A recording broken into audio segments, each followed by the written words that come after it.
Hey, hey, hey, como é que é, pessoal? Como é que vocês estão? Sejam muito bem-vindos a mais um episódio de Maus Hábitos Podcast, este espaço livre onde nós gostamos de trocar ideias sobre a vida e o mundo e desenvolvimento pessoal, maus hábitos e bons hábitos, como ganhar uns, como perder outros. O podcast que é naturalmente e como sempre uma coprodução minha, de Martim Torres e do meu querido amigo Hugo Zagalo. Hugo, como é que estás? Estou ótimo, mas não percas nem mais um segundo comigo. Por favor, introduz o nosso convidado, que é um convidado, um supra-sumo da investigação em Portugal. Vamos. Eu vou então apresentar. Hoje tenho o prazer e a honra de apresentar, de termos connosco Pedro Teixeira, professor catedrático da Faculdade de Motricidade Humana na Universidade de Lisboa. Ele é autor de 2 livros, já conta com mais de 100 artigos publicados em revistas internacionais e com mais de 1000 citações. Ele é um especialista 10 mil. em... Desculpa, eu disse quanto? 100 mil? 10 mil. É os meus olhos a pregarem-me partidas com os zeros, mas a caminho das 100 mil. Ele é um especialista em mudança de comportamento e estilo de vida saudável. Podemos dizer, portanto, que o Pedro é um especialista na mudança de maus hábitos. Mas aquilo que mais nos entusiasmou no Pedro e em tê-lo cá é que ele desenvolveu recentemente um enorme interesse pelo estudo das substâncias psicodélicas, sendo o fundador do projeto Safe Journey, que tem como objetivo divulgar e desmistificar a ciência dos psicodélicos em Portugal. Pedro, muito boa tarde e muito bem-vindo. Como estás? Olá aos dois. Estou ótimo, pronto para iniciarmos viagem. Que fixe, pá.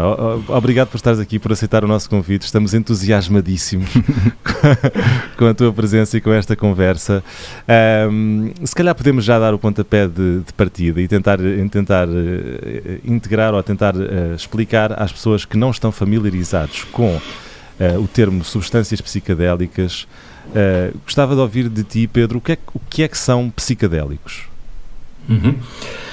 Bom, eu costumo dizer no início destas conversas que não sou propriamente um especialista na área, por não ter formação naquelas áreas que normalmente estão mais associadas a estas temáticas, as neurociências, a medicina, a psiquiatria, portanto mas ao mesmo tempo sou uma pessoa com treino científico e portanto vou aprendendo se calhar mais depressa que a pessoa comum, mas haverá muitas outras pessoas que podem acrescentar e que poderiam explicar algumas destas coisas melhor que eu, mas vamos fazer o melhor possível. Substâncias psicodélicas, usa-se o termo, aliás, às vezes usa-se também o termo de substâncias alucinogénicas, é um pouco indiferente o uso, tem a ver com tradições de linguagem, mas são uma classe de substâncias psicoativas ou psicotrópicas que têm, enfim, um conjunto de características particulares que as distinguem de outras substâncias que nós estamos habituados a chamar de drogas, nas quais podíamos incluir, enfim, a cocaína, a heroína, as metanfetaminas e muitas outras. Que características particulares são estas? Para além de toda a sua bagagem cultural e toda a sua história, que é muito particular, que podemos também entrar por aí, mas tipicamente consideram-se substâncias psicodélicas esta classe de compostos, e eles podem vir de natureza diretamente ou podem ser sintetizados quimicamente. Só para dar alguns exemplos, para isto não ficar muito para o fim da conversa, estamos a falar de substâncias como o LSD, que é talvez aquela que é mais conhecida. Estamos a falar de substâncias como a psilocibina, que é o composto que está naquilo que nós habitualmente chamamos de cogumelos mágicos. Estamos a falar também da mescalina, que está particularmente em 2 catos nas Américas, o cato São Pedro e o cato Peyote, são os catos mais habitualmente usados, e a substância DMT, que é a substância psicoativa talvez mais importante, que está na bebida ayahuasca, que também muitas pessoas já ouviram falar hoje em dia. Estes 4 compostos são os compostos mais simbólicos da área dos psicodélicos, são também designados como psicodélicos clássicos e têm uma particularidade que os distingue, que é atuarem, eles, digamos, estimulam um receptor particular de serotonina no nosso cérebro, e, portanto, eles imitam a ação da serotonina no nosso cérebro, nesses receptores, e os receptores pensam, quando estão na presença destas substâncias, que estão a ser, digamos, invadidas por serotonina, porque a molécula é muito parecida, estas moléculas são muito parecidas com a serotonina, e causam, portanto, toda uma cascata de eventos neuroquímicos que simulam, digamos assim, um grande aumento da serotonina no espaço sináptico, portanto, entre as células nervosas, e depois isso dá origem a um conjunto de efeitos que nós podemos tentar descrever mais à frente.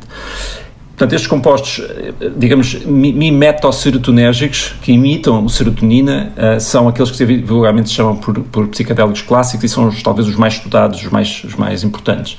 Depois temos um conjunto de outros compostos que têm uma ação que, do ponto de vista fenomenológico, portanto, do ponto de vista da experiência subjetiva que as pessoas têm, é uma experiência comparável, mas cujos mecanismos de atuação são um bocadinho diferentes no nosso cérebro, mas que também, tipicamente, e muitas vezes são incluídos dentro da classe dos psicodélicos.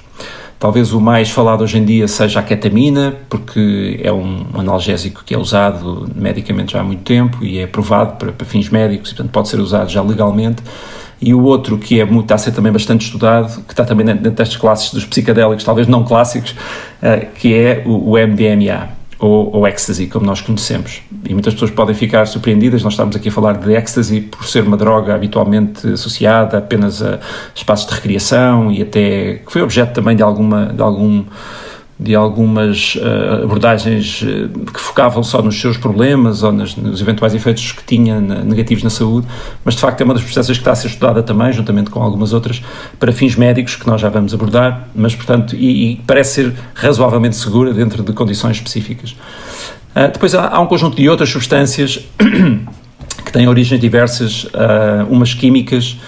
Posso dar um exemplo apenas, a molécula conhecida como 2CB, 2CB em inglês, que também já começa a ser estudada, isto dentro dos químicos, e depois dentro dos orgânicos, digamos assim, podemos dar o exemplo de uma outra molécula que está presente curiosamente no veneno de um sapo particular, conhecida como... Que ninguém sabe como é que alguém experimentou isso. E não foi assim há tanto tempo, não é? Isso não, é recente, relativamente recente, que descobriram que esse sapo tem esse poder. Sim, coitado do sapo, ele não deve saber que tem poder, mas de facto o veneno dele é muito particular. Há muitos sapos com venenos, mas este sapo, de facto, o veneno deste sapo, ou uma excreção, aquilo nem sei bem se deve ser considerado um veneno, deverá ter um efeito dessa natureza ou com essa finalidade, mas tem de facto lá uma molécula particular que se designa como 5-MeO-DMT e que também, mais recentemente, como dizia o Hugo, passou a ser conhecida por ser também alucinogénica ou por ser psicodélica e hoje em dia é consumida tanto na sua versão orgânica, tanto depois de seco o veneno do sapo pode ser fumado, pode ser queimado e o seu vapor inalado, ou pode ser também sintetizada, e hoje em dia encontra-se nos meandros da net, encontra-se já quem venda 5-MeO-DMT sob a forma de um químico. Estas são algumas delas.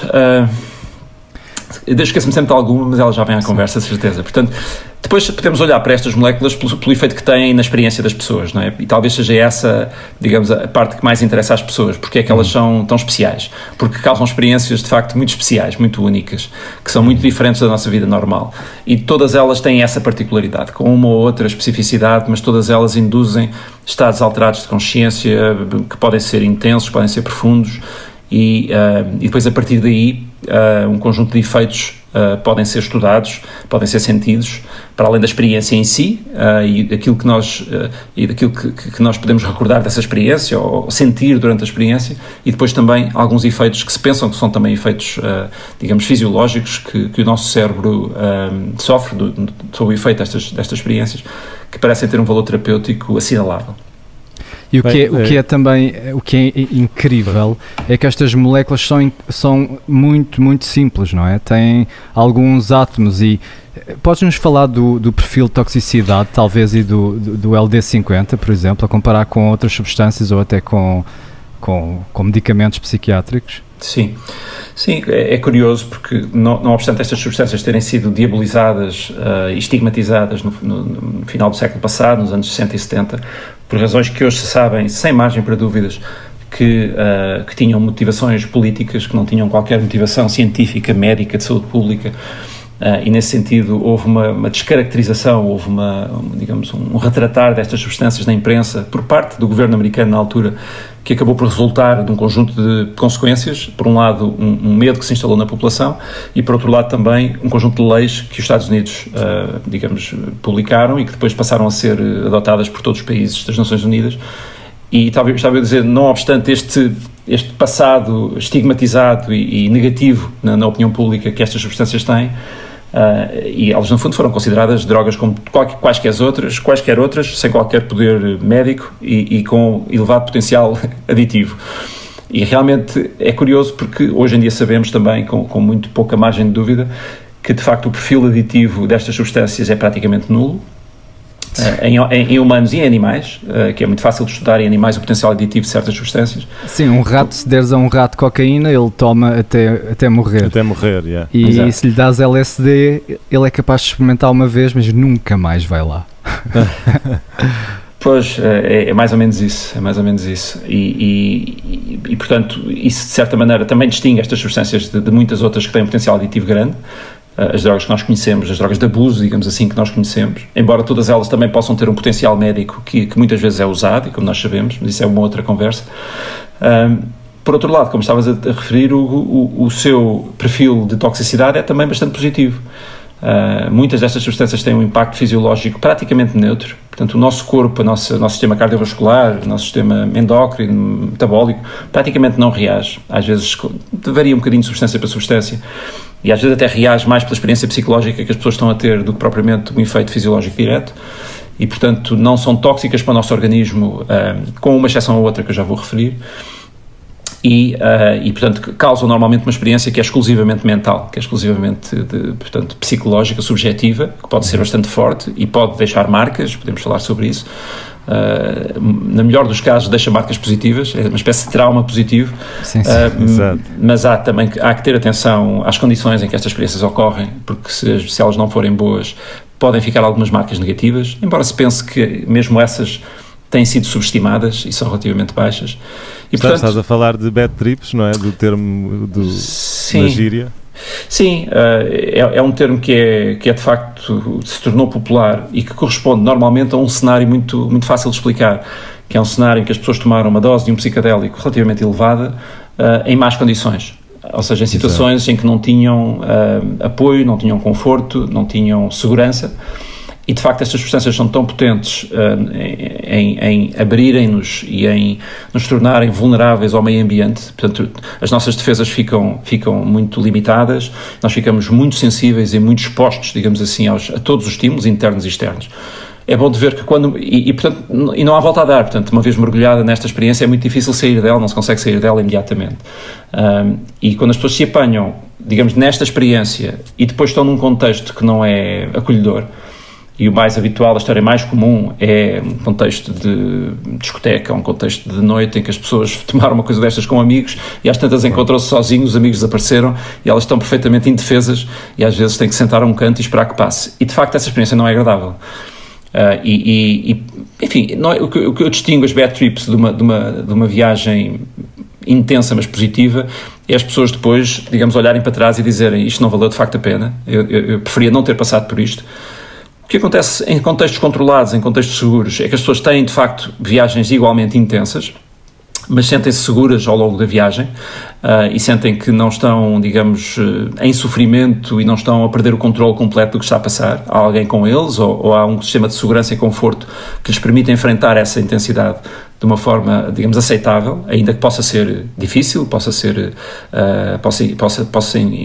incutir muito medo, terror até, experiências de morte, portanto podem ser experiências muito, muito intensas.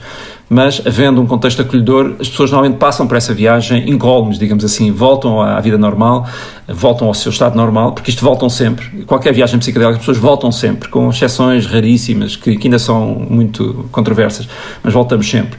Mas depois, quando olhamos para trás, dizemos, isto foi muito intenso, isto foi talvez a experiência, pode ser até a viagem mais difícil que eu tive na minha vida, ou a experiência mais difícil ou mais assustadora, mas eu não me arrependo de a ter feito. Portanto, ela não as marcas que me deixou são marcas que eu entendo como positivas para mim, que eu posso, das quais eu posso tirar benefício ou utilidade. É como escalar o Everest, é equivalente a fazer uma viagem de escalar o Everest, por exemplo, e é por isso também que não tem aquele potencial aditivo. Se tu estás a tentar esconder de alguma coisa, a tentar reprimir, não vais tomar uma substância que te abre tudo e que te revela tudo, não é? Sim, é uma boa analogia. De facto, há pessoas que as pessoas não, normalmente, então quanto mais intensa for a viagem, não se sentem preparados para lá voltar imediatamente. É Sim. Muito óbvio. Muito menos no dia a seguir, ou muito menos passado uma semana. Eu tenho uma pergunta em relação a isso mesmo que vocês estão a dizer. Eu tenho a sensação que, sobretudo na minha primeira experiência com LSD, que cheguei a imensas conclusões e que este tipo de substâncias nos dão algumas respostas. No caso do ayahuasca até se fala numa entidade chamada Madrecita que fala connosco. Como é que explicas isto, Pedro? Qual é que é o teu take desta ideia? Eu penso que aquilo que se sabe hoje, que é mais ou menos consensual relativamente aos efeitos destas viagens, é de facto a possibilidade que nos dão e a janela que nos abrem para termos acesso muitas vezes informação do nosso passado, informação da nossa história, informação que muitas vezes nós não temos acesso de outra maneira, podemos caracterizá-la como informação que está arquivada no nosso inconsciente e que é difícil acesso por definição. O inconsciente é aquilo que nós não temos acesso direto e muitas vezes está lá por boas razões, ficou lá reprimido e bem guardado por boas razões, porque houve uma altura da vida em que era necessário que assim fosse. E, portanto, essa é uma das maneiras de olhar para a experiência psicadélica, que ela dar-nos acesso a material que faz parte do nosso património, digamos, mental, património psíquico, ao qual não temos acesso habitualmente. E ao trazermos isso um pouco à consciência, e isso pode ser através de uma memória, mas também pode ser através de uma visão, de uma imagem, muitas vezes através de metáforas, ou seja, um sonho acordado em que nós estamos a ver uma determinada imagem, uma determinada pessoa, uma determinada paisagem, um determinado acontecimento. E ele pode não ter valor real, pode nunca ter acontecido e nunca vir a acontecer, mas muitas vezes, como muitas vezes se passa nos sonhos, mas às vezes de maneira muito inacessível, há um significado por trás, há uma razão para ser aquela imagem, que nós depois podemos tentar processar, podemos tentar desmontar, não é? Esta metáfora quer dizer o quê? Porque é que ela está a aparecer? Porque é que eu estou a passar por esta experiência? E essa é de facto uma forma de ver estas experiências, permitirem-nos, no fundo, mostrarem-nos imagens, mostrarem-nos ideias que têm a ver com algo que pode ter significado na nossa vida. Pode ser difícil depois de perceber o significado, mas pode ter significado.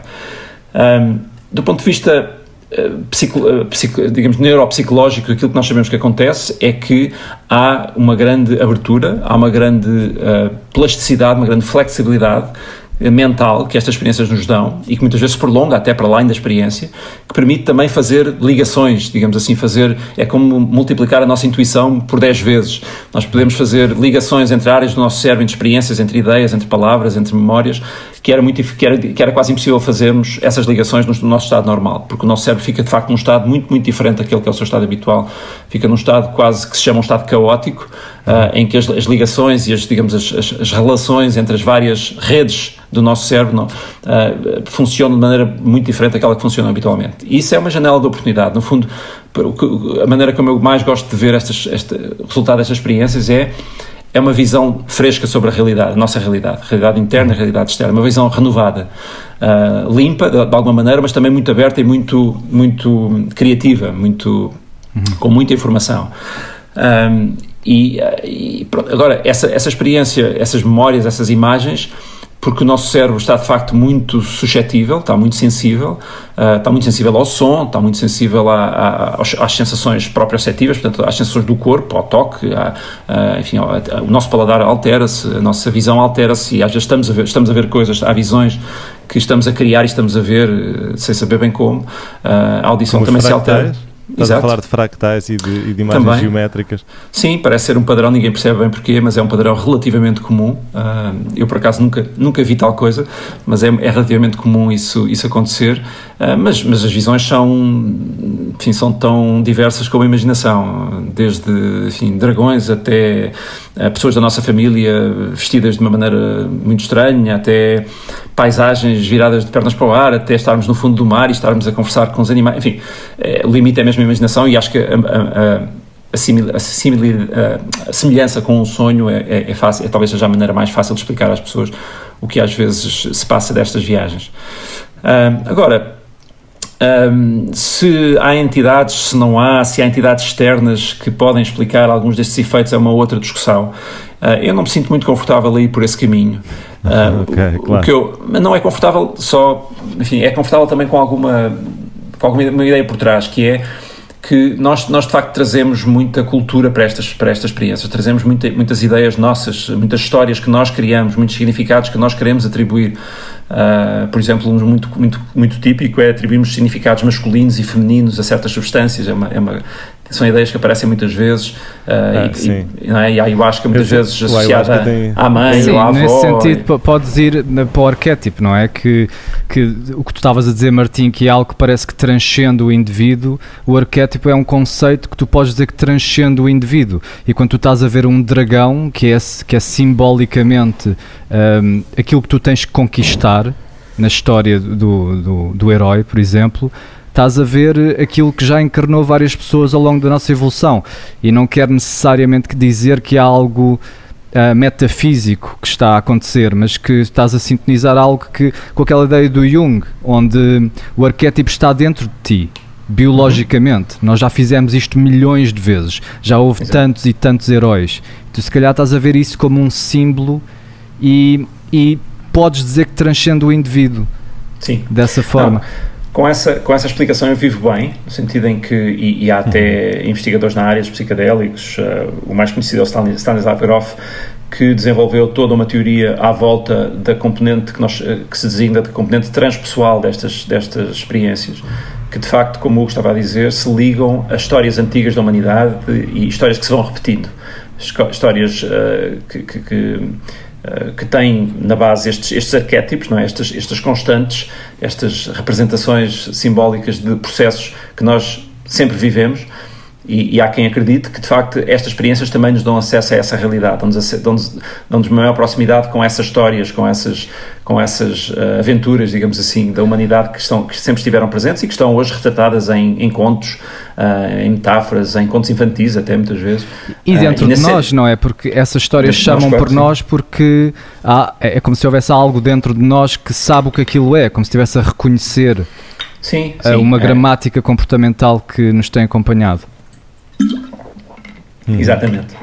E nesse sentido, acho que sim, acho que é uma maneira bonita e rica de olhar para estas viagens, por atribuir-lhes esse significado de nos colocarem perante caminhos, não é? E percursos que, como tu dizes, estão dentro de nós, no sentido em que sempre fizeram parte da humanidade e podem ser transmitidos, não sabemos bem como, mas que serão transmitidos de alguma maneira, de geração para geração, e que de facto transcendem o indivíduo. Agora, a maneira como eu gosto de pensar nisto é que mesmo antes dessa dimensão, há toda uma dimensão individual, uma dimensão biográfica, se quisermos, uma dimensão da nossa própria história e do nosso próprio cérebro, da nossa própria mente, que os mapas da psicologia mais tradicional servem bastante para ajudar a perceber. E acho que às vezes a análise, enfim, a psicologia junguiana é um bom exemplo, mesmo sem ir para a componente transpessoal. Digamos, toda a interpretação que nós fazemos das realidades da nossa mente, não é? Que a psicologia junguiana e de Freud, à qual deu nomes do ego e da sombra e enfim, do material que vai ficando no nosso inconsciente. Eu acho que há aqui muito trabalho que um psicólogo bem treinado nos pode ajudar a navegar nestas viagens, pode ajudar a lidar e digamos, a desvendar os mistérios destas viagens, mesmo sem recurso a componentes mais espirituais, transcendentes. Não que eu sinta que elas não existam ou que seja errado ir por esse caminho. acho que às vezes damos saltos muito rápidos. Sim, não é útil neste momento. Nós neste momento estamos a tentar convencer os conservadores que isto é ciência aceitável, portanto vamos ficar pelo material para já, não é? Não é melhor ver isto assim, porque nós ainda não convencemos a sociedade que isto é sequer uma terapia aceitável, portanto... Sim, acho que o caminho de desmistificar, de estigmatizar, de normalizar a discussão e o conhecimento sobre aquilo que realmente vamos aprendendo de mais ou menos consensual sobre estas substâncias, acho que é uma mensagem que vale a pena passar e talvez tenhas razão no sentido em que acho que podemos ir por aí mais um pouco por esse caminho, que são caminhos mais fáceis de navegar e também para mim de poder conversar sobre eles. Tem uma riqueza enorme. Nós falámos do inconsciente, podemos falar também, já falaste aí do ego, da experiência que é muito comum de sentir que a pessoa, que o ego se dissolve ou que desaparece o ego, e é também através desse processo que isto também faz parte da teoria psicanalítica, que quando este ego que está a controlar tudo, está a manter uma experiência constante e filtrada, quando este chefe desaparece, os bichos vêm todos ao de cima. É como um gato, se tens um gato em casa, não há ratos, não há baratas, não há nada. Se tiras o gato, aparece tudo. Sim. Sim, a experiência de dissolução do ego é muito vezes usada para explicar precisamente essa disrupção no vigilante, não é? no árbitro, que está sempre atento e que está sempre e que é muito necessário, não é? para tornar a nossa experiência com alguma constância e preditibilidade e digamos, normalidade. O que parece ser o caso é que nós precisamos também, de vez em quando, de o pôr a assistir na bancada, não é? de o pôr fora de jogo, para que possamos ter acesso a outras formas de sentir a vida e outras experiências, e acho que a experiência psicodélica é o exemplo disso. Há, de facto, quanto mais intensa for a experiência, quanto mais alta for a dose, até certo ponto, esta dissolução desta, digamos, entidade que não existe, não é? Mas desta falta-me aqui o termo certo, este processo, no fundo é um processo, não é? Da organização do cérebro. Que uma construção, sim, é uma estrutura, uma organização. Sim. Olha, eu tenho uma pergunta, Pedro, porque estamos aqui a falar há muito tempo de macrodosagens e de experiências intensas, mas para efeitos terapêuticos e não só, também para efeitos de cura de depressão, de ansiedade e também para efeitos de aumento de criatividade e de foco, que é o que se diz que faz. Eu gostava de falar contigo sobre a microdosagem, especificamente de psilocibina, porque é uma coisa da qual eu tenho muita curiosidade de perceber quais são os benefícios que há em fazer microdosagem, ou seja, a toma regular em doses muito pequenas de psilocibina. Sim, psilocibina ou LSD, as duas têm sido usadas. Talvez o LSD até seja mais usado, até porque é um bocadinho mais fácil de microdosear. Mas, bom, falando como cientista, aquilo que eu posso dizer é que sabemos muito pouco, de facto, dos efeitos destas modalidades de utilização de psicodélicos.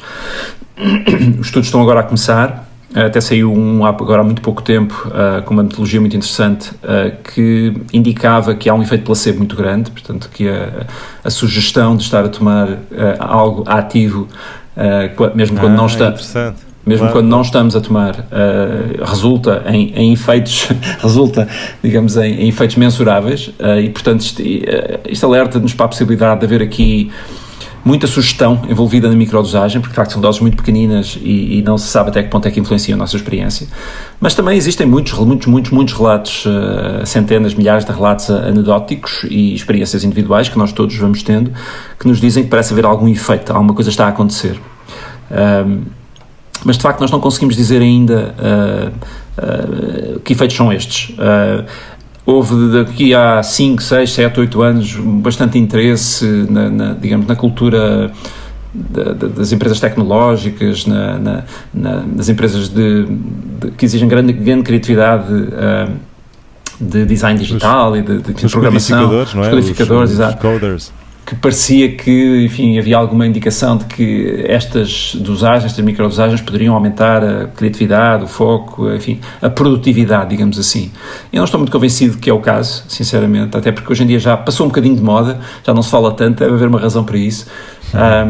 E até agora não temos ainda uma boa indicação de como é que funciona, não temos uma boa indicação se funciona, os estudos são muito escassos e nem todos são coincidentes, os poucos que têm sido feitos. Eu já disse isto no passado e também já ouvi algumas pessoas em quem confio dizer isto. Se eu tivesse que apostar, sinceramente, eu apostaria na utilidade que estas substâncias venham a ter precisamente para a regulação do humor em quem tem sintomas de depressão ou condições associadas, depressão, ansiedade, enfim, os quadros normalmente estão associados.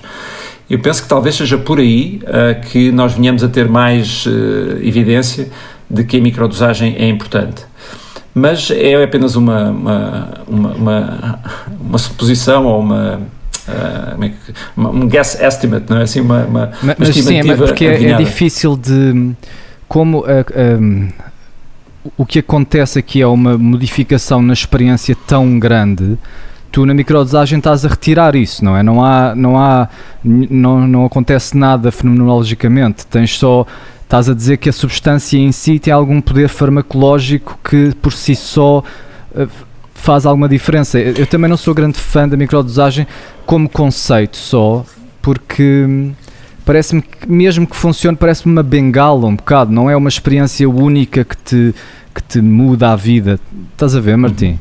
Eu sei que tu estás ativamente na microdosagem. Não, já não estou. Fiz, mas só a termos de por curiosidade, Pedro, fiz nos últimos 3 meses essa microdosagem, alternando, fazia, portanto, 3 dias por semana.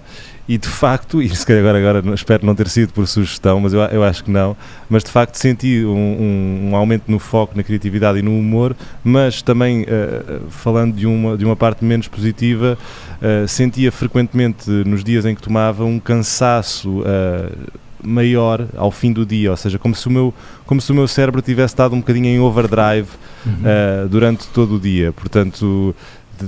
terá sido essa a parte menos positiva, mas nunca senti nada de desconforto ou assim, apenas um cansaço mais elevado no fim do dia. Sim, há quem reporte ansiedade, também não é raro alguma agitação aqui e ali, pode afetar o sono também, é algo que as pessoas devem ter presente. Talvez, olha, o sono, sim, eu também sentiste? Sim, tenho sentido não nos últimos 3 meses, mas agora no fim, já começava a sentir um sono irrequieto, um sono não contínuo, um sono meio perturbado. Não sei se estará relacionado ou não, mas senti sem dúvida. Só para voltar à expressão que o Hugo usou de poder ser, digamos, uma bengala, não é? Uma forma de compensar com algo externo, algo que não está bem internamente, mas não atingirmos uma cura, não atingirmos uma resolução do problema, que penso que é muitas vezes esse o caminho que nós seguimos. Curiosamente, eu acho que isso se aplica bastante bem aos antidepressivos típicos, aos antidepressivos mais vezes usados hoje em dia na medicina.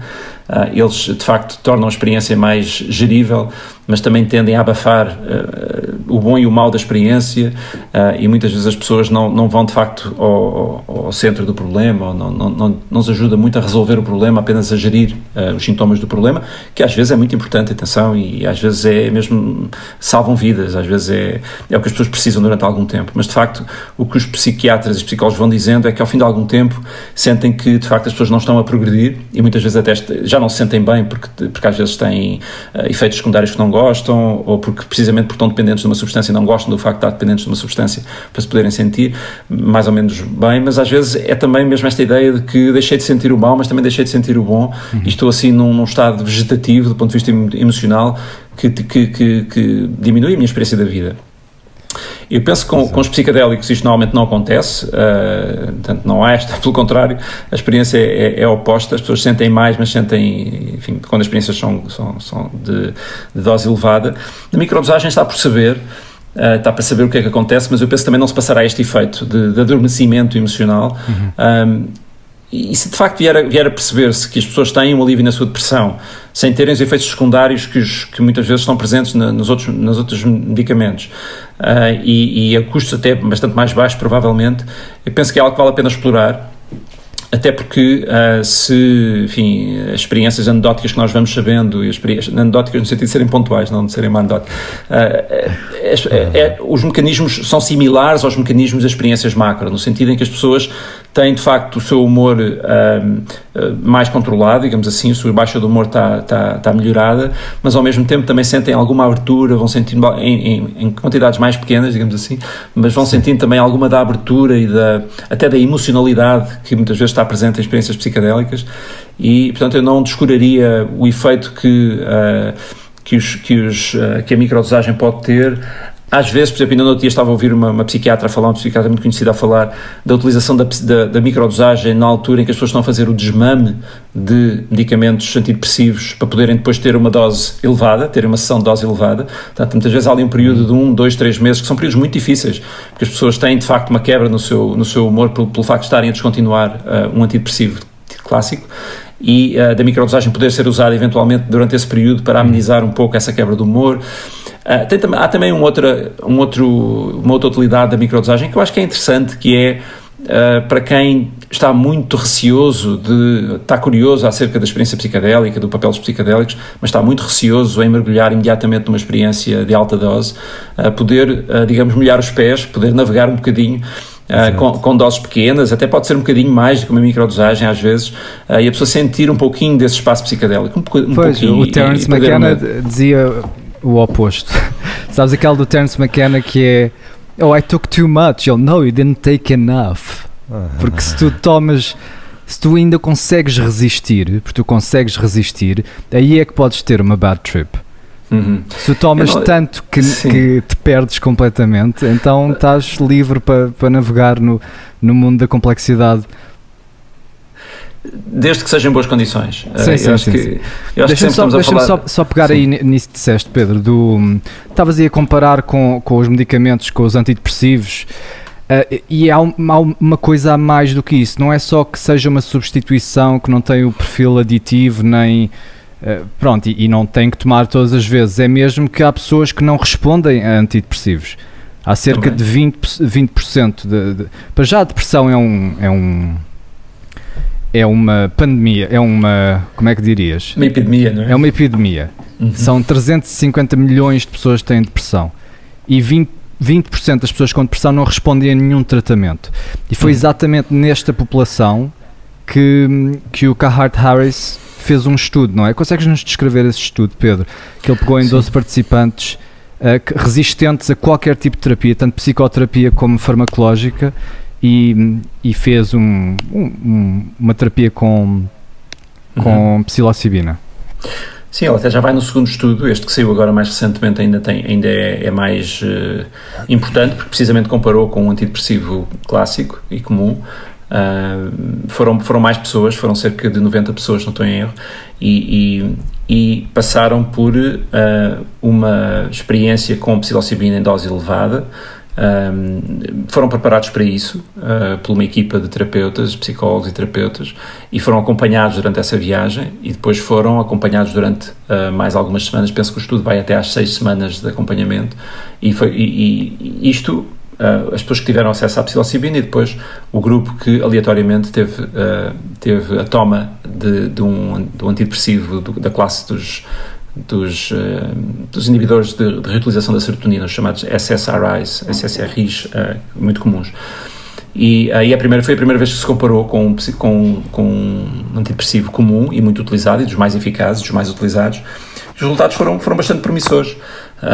Embora muitas das notícias se tenham focado apenas num indicador, e por razões digamos científicas, era necessário dar destaque a esse indicador, e nesse indicador as diferenças não foram significativas, embora tivessem sido favoráveis ao grupo com psilocibina. Nos outros 7, 8, 9 indicadores de depressão e sintomas associados que foram estudados, as diferenças foram significativamente melhores no grupo que tomou a psilocibina. E houve também, e foi muito seguro para ambos os grupos, ou foi seguro para todas as pessoas que tomaram, e houve também um nível mais baixo de efeitos indesejados, de enfim, de disfunção, de perda de interesse sexual, de boca seca, enfim. As dores de cabeça, curiosamente, foram as mesmas de um grupo e no outro, mas pronto, para sintetizar, o que se pode concluir deste estudo, e foi um estudo publicado no New England Journal of Medicine, uma das mais importantes revistas médicas, e foi com uma metodologia muito rigorosa, é que de facto há aqui um potencial que vale a pena explorar, e esse potencial, enfim, tem a promessa, digamos assim, de ser um potencial curativo, de ser um potencial que pode de facto transformar a vida da pessoa para melhor e eventualmente curar a depressão. Há muita coisa por saber, estas pessoas não podem ficar desacompanhadas a seguir ao estudo, também se sabe isso.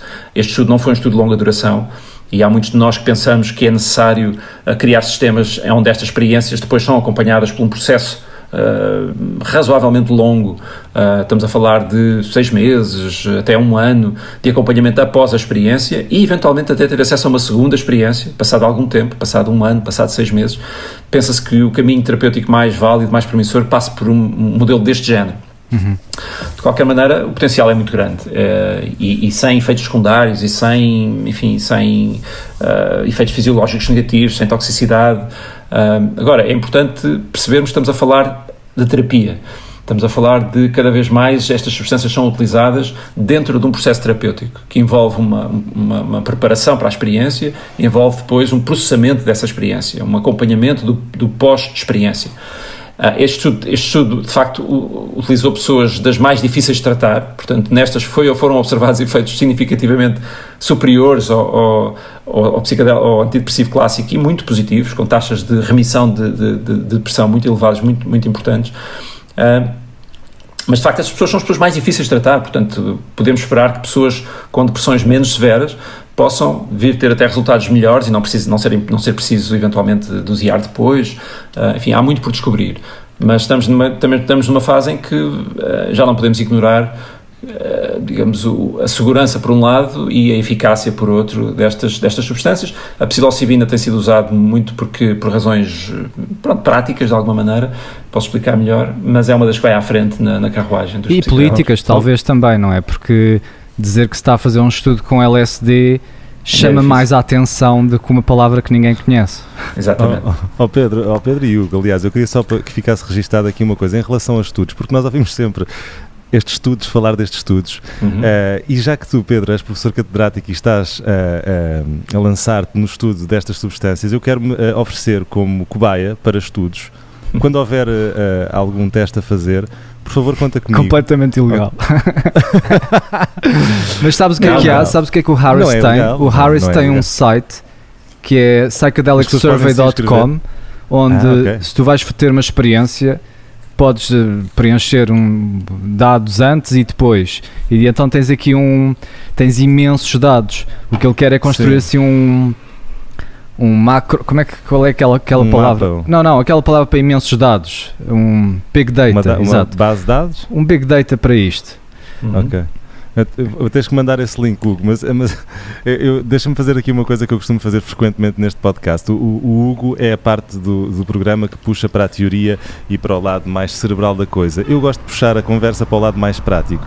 E para os nossos ouvintes que estão super curiosos com estas substâncias, porque eu gostava que este episódio em particular e o nosso podcast no geral e a minha pessoa também no geral fossem um incitador de que a malta experimentasse estas coisas.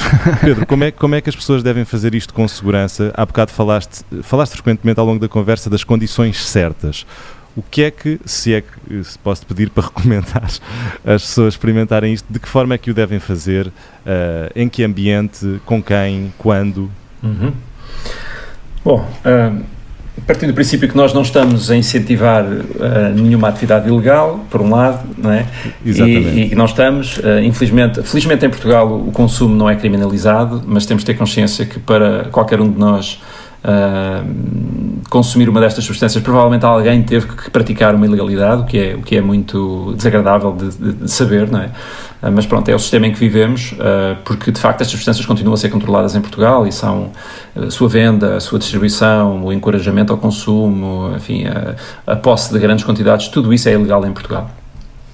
Mas o que também sabemos, e isso a história da humanidade não vai mudar agora com os psicadélicos, que as pessoas vão continuar a usar. Nós já usámos, nós 3 que estamos aqui a falar já usámos, outras pessoas vão usar, e portanto também é uma hipocrisia fingirmos que isto não vai acontecer e não falarmos sobre isso. E estamos a usar há milénia, quer dizer, ninguém sabe quando é que isto começou, não é? Exatamente, sempre usámos, os seres humanos sempre usaram, e vão continuar a usar. Portanto, a minha perspectiva é uma perspectiva de educação e de redução de risco, não é? De redução de danos, e o que eu digo é, se as pessoas vão usar, então que usem bem. E essa é a tua pergunta, como é que é usar bem? Exatamente.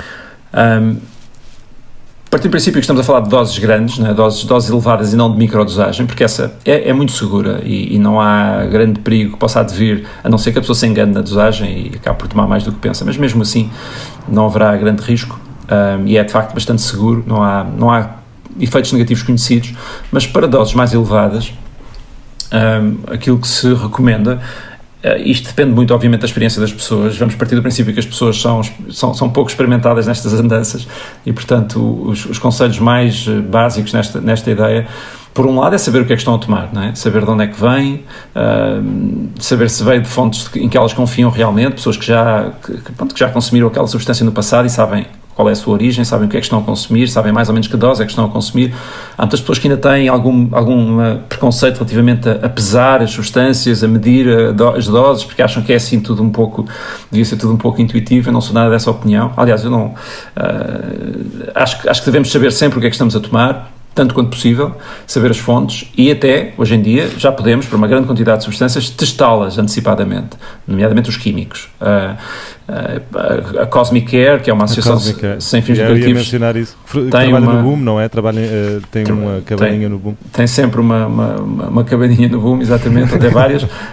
Mas tem também uma loja aberta ao público, um espaço aberto ao público em Lisboa, que 2 vezes por semana tem um conjunto de horas onde as pessoas podem entrar de forma completamente confidencial, levar as suas substâncias e deixá-las lá, deixar um bocadinho da sua substância lá, e passado 2 dias recebem por telefone ou por e-mail exatamente a confirmação da quantidade da substância que tinham, se estava adulterada, se não estava, se tinha a mais, se tinha a menos.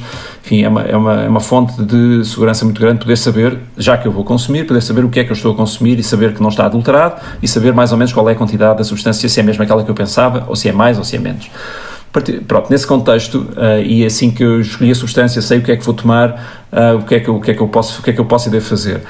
Preferencialmente eu não devo estar sozinho, sobretudo se é a primeira vez que estou a fazer, se é uma substância nova que estou a testar, não tenho a certeza de como é que vou reagir, porque não tenho experiência suficiente, não devo estar sozinho e devo estar em situação segura, confortável e segura. Segura é, enfim, não vai aparecer ninguém de carro perto de mim, não estou numa bicicleta, não estou num sítio onde posso tropeçar e cair, e depois confortável o mais possível. Estou num sítio que me é cómodo, que eu conheço, que se eu me quiser aconchegar um pouquinho posso fazê-lo, se eu tiver frio tenho como me tapar, se eu tiver calor tenho como me arrefecer, enfim, o mais confortável possível, porque eu vou estar num estado muito vulnerável. Portanto, eu vou estar num estado potencialmente muito sensível, muito vulnerável, muito aberto, muito exposto, e vou-me sentir assim, vou-me sentir vulnerável, exposto, sensível.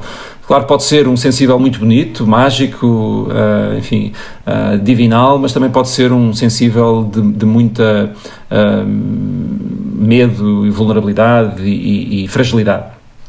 E por isso ter alguém em quem nós confiamos, obviamente que se for alguém experimentado em acompanhar pessoas nesta área, ainda melhor, é a situação ideal, mas no mínimo dos mínimos ter alguém em quem nós confiamos, e até eu recomendaria a leitura de alguma informação que está disponível hoje em dia na net sobre como acompanhar uma pessoa que está a fazer uma viagem destas, porque às vezes as pessoas podem pensar que têm que fazer alguma coisa, se fizer isto eu tenho que fazer aquilo, e às vezes não é preciso fazer nada de especial, mas há uma maneira de estar com as pessoas que lhes permitem que elas se sintam seguras, mas não interfiram com a viagem.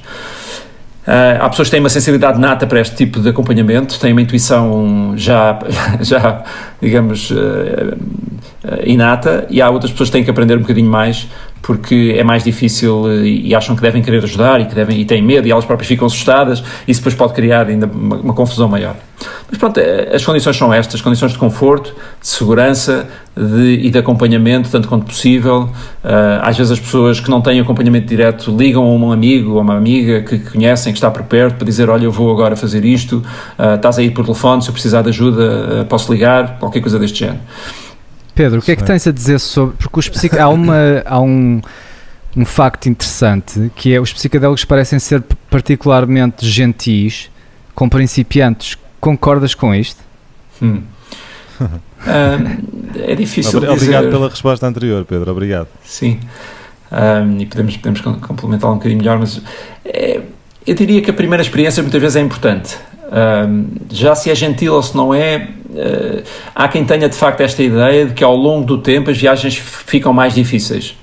Eu não sei se nós temos evidência certa disso ou se tem a ver com determinados padrões de utilização que as pessoas vão fazendo, que depois, por exemplo, há pessoas que querem ir, enfim, aumentando as doses progressivamente, porque querem ter viagens mais marcantes, porque querem ter viagens mais, enfim, mais transformadoras, e às vezes podem ir mais depressa, dar um passo mais depressa que a perna. Mas não sei, sabes? Não sei se diria se são gentis no início. Pois, talvez esteja já a falar da minha própria experiência, porque eu lembro-me de tomar psicodélicos durante anos e as pessoas falavam em bad trips e eu não sabia o que isso era sequer. E depois tive a primeira e... ok. Há o inferno aqui que eu não sabia, que estava aqui mesmo à porta. Eu acho que quem faz muitas viagens psicodélicas de alta dose, inevitavelmente vai encontrar viagens difíceis. Isso é relativamente pacífico e conhecido. Eu acho que às vezes também coincidem com dias em que nós não devíamos ter tomado, dias em que nós não estávamos no dia certo para o fazer e de alguma maneira não prestámos atenção suficiente, ou às vezes a dose não bateu certo com aquilo que nós pensávamos. Às vezes há um conjunto de circunstâncias que, quando estão juntas, potenciam a probabilidade das pessoas terem uma viagem mais difícil. Mas também nos dá empatia, também nos dá, não é, saber que às vezes ir a lugares negros faz-nos crescer e faz-nos perceber o que é que outras pessoas passam muitas vezes, ou faz-nos, digamos, sermos mais sensíveis à dor do outro e também à riqueza da nossa mente, às profundidades que temos dentro de nós que às vezes não sabíamos que tínhamos e às vezes está lá qualquer coisa para nós, está lá nessas viagens terríficas ou terríveis, estão lá ideias que nós podemos às vezes tentar desmontar, sim. Eu ia só, se me permites, acrescentar à tua resposta, Pedro, até porque mencionaste há bocado que quando estás numa discoteca, por exemplo, pode ser um mau sítio para experimentar estas substâncias. Eu acho que tem a ver com o facto de haver tanta informação, não é? Tantos estímulos de tanto lado que o nosso cérebro fica tão confuso que não sabemos gerir. Estou a pensar especificamente numa das poucas más experiências que tive, foi precisamente isto, foi estar num lugar, numa festa com demasiadas pessoas e não ter... Atenção, numa festa com demasiadas pessoas, eu já estive no Boom Festival, em que tens 30 mil pessoas e é um ambiente completamente apropriado a estar sob este efeito, mas eu sinto que é porque há espaço, a qualquer momento podes-te afastar do grupo, ir até ao lago e ter coisas, mas quando estás num espaço pequeno, numa sala, não é? Onde não tens para onde ir, isto pode mesmo tornar-se muito confuso e tu nem sequer conseguires comunicar com as pessoas, não perceber quem são as pessoas. Portanto, isto só para acrescentar a uma maneira segura de experimentar isto, não estar num espaço com demasiada informação e do qual não possam sair com facilidade, não é? Sim, psicodélicos clássicos e discotecas não é normalmente uma boa ideia, em geral, a não ser para pessoas que já se conhecem muito bem e que já passaram por isto muitas vezes. Há outras substâncias, já agora, que são mais apropriadas e que podem igualmente dar origem a experiências interessantes e reveladoras e de abertura. Mas doses elevadas de um psicodélico como a LSD ou como os cogumelos mágicos, a psilocibina, e espaços de facto com muita informação, com muito barulho, com muitas pessoas que nós não conhecemos, nós queremos mesmo conforto nessas viagens, queremos mesmo segurança e conforto e uma conchinha, é bom estar ter alguém. E não achas que há também uma ligação, acho que não mencionámos ainda, a ligação com a natureza e com estas substâncias. Eu sinto que a experiência é sempre muito mais interessante quando estamos no campo, quando estamos na praia, Sim. quando estamos num sítio onde a natureza seja um elemento preponderante. Concordas? Sim, eu ia precisamente acrescentar isso. É também uma outra dimensão dos psicodélicos que é fascinante e que ninguém sabe explicar muito bem, porque é que os psicodélicos tendem a aproximar-nos da natureza e tendem a ligar-se bem à natureza em geral, e isso inclui as viagens psicodélicas na natureza, que tem uma tradição muito longa, de vários tipos, e de facto poder estar neste espaço expandido, neste espaço alterado, num contexto natural, repito, preferencialmente em segurança, com pessoas que enfim, porque o espaço natural também pode ser muito aberto e pode dar origem a surpresas, digamos assim, e até a perigos, não é? Se estivermos desacompanhados, mas sim, de facto há um potencial grande de haver uma grande ligação com a natureza, de haver um grande estímulo pelas cores e pelas imagens e pelo esplendor da natureza, que pode acrescentar à viagem. E, de facto, uma das coisas que se pensa que estas viagens ou que estas experiências tendem a fomentar é realmente a nossa proximidade em geral com a natureza, a nossa maior vontade de cuidar da natureza, de olhar para a natureza, de querer estar mais em contacto com ela. Há alguns estudos que apontam nessa direção. Há um indicador que se chama de relacionamento com a natureza, ou nature relatedness, que parece aumentar, e é muito frequente ouvirmos pessoas, eu próprio tive essa experiência também, ouvirmos pessoas que nos dizem que passaram a ver a natureza de maneira diferente, e depois isto tem implicações muito interessantes, porque pode ter implicações na maneira como nós nos alimentamos, pode ter implicações na maneira como nós consumimos, digamos, produtos de origem natural ou não, até a maneira como queremos deixar de contribuir para a poluição do nosso meio natural e tornarmos um pouco mais sensíveis às questões da sustentabilidade e da proteção do ambiente natural. Portanto, é muito interessante os psicodélicos poderem, enfim, uma substância tão pequenina e tão aparentemente tão frágil, poder levar a alterações que podem alterar o rumo da vida de uma pessoa em coisas tão marcantes como... E do mundo. É uma substância que pode salvar o mundo. Desculpem esta afirmação Timothy ousada. Leary. Aí está Timothy Desculpem esta afirmação ousada, mas estás a dizer coisas interessantíssimas, Pedro, que eu já senti na pele, que é exatamente isso, a proximidade e o contacto com a natureza e a confusão. Eu hoje em dia já parei de comer carne, já parei de comer peixe, estou mesmo e sei que a razão, quer dizer, entre outras coisas, foi muito alimentada e fomentada pelas minhas experiências psicodélicas e de facto a maneira como consumo as coisas, a maneira como eu penso no mundo é alterada, portanto vou repetir, eu acho que isto é mesmo uma substância que poderá salvar o mundo. Sim, porque te tira, é o que já falámos, é aquilo, tira-te o ego, tira-te aquela perspectiva que tu és um ser unitário, desconectado. E de repente, quando esse ego vai de férias, conectas-te a tudo, conectas-te às pessoas, é a conexão que já lá está, porque na realidade tu fazes parte da Terra, tu vens da natureza, o teu corpo é natureza. E então Sim. Quando tu chamas do árbitro, não é, Pedro? Às vezes. Eu gosto do árbitro, porque o árbitro tem aquele aspecto de filtragem, onde não deixa coisas acontecer, e é isso muito que o ego faz, isto fica recalcado, eu quero aqui um modelo preditivo do ambiente. Mas sim, é um protetor da nossa identidade, não é? O ego é aquilo que está sempre a medir se o que está a acontecer está de acordo com a imagem que tu tens de ti próprio, com a identidade que criaste. E como tu estavas a dizer, por definição, se nós nos identificamos com algo, isso separa-nos do outro. Claro. Quando eu digo eu sou assim, então o outro é assado, ou pode ser parecido comigo, mas em princípio eu crio esta identidade precisamente para me distinguir do meu meio, para ser algo único. Pronto. E isso tem vantagens no nosso desenvolvimento como pessoa, como é óbvio, mas tem também esse risco de nos separar em demasia do outro e dos outros e do mundo.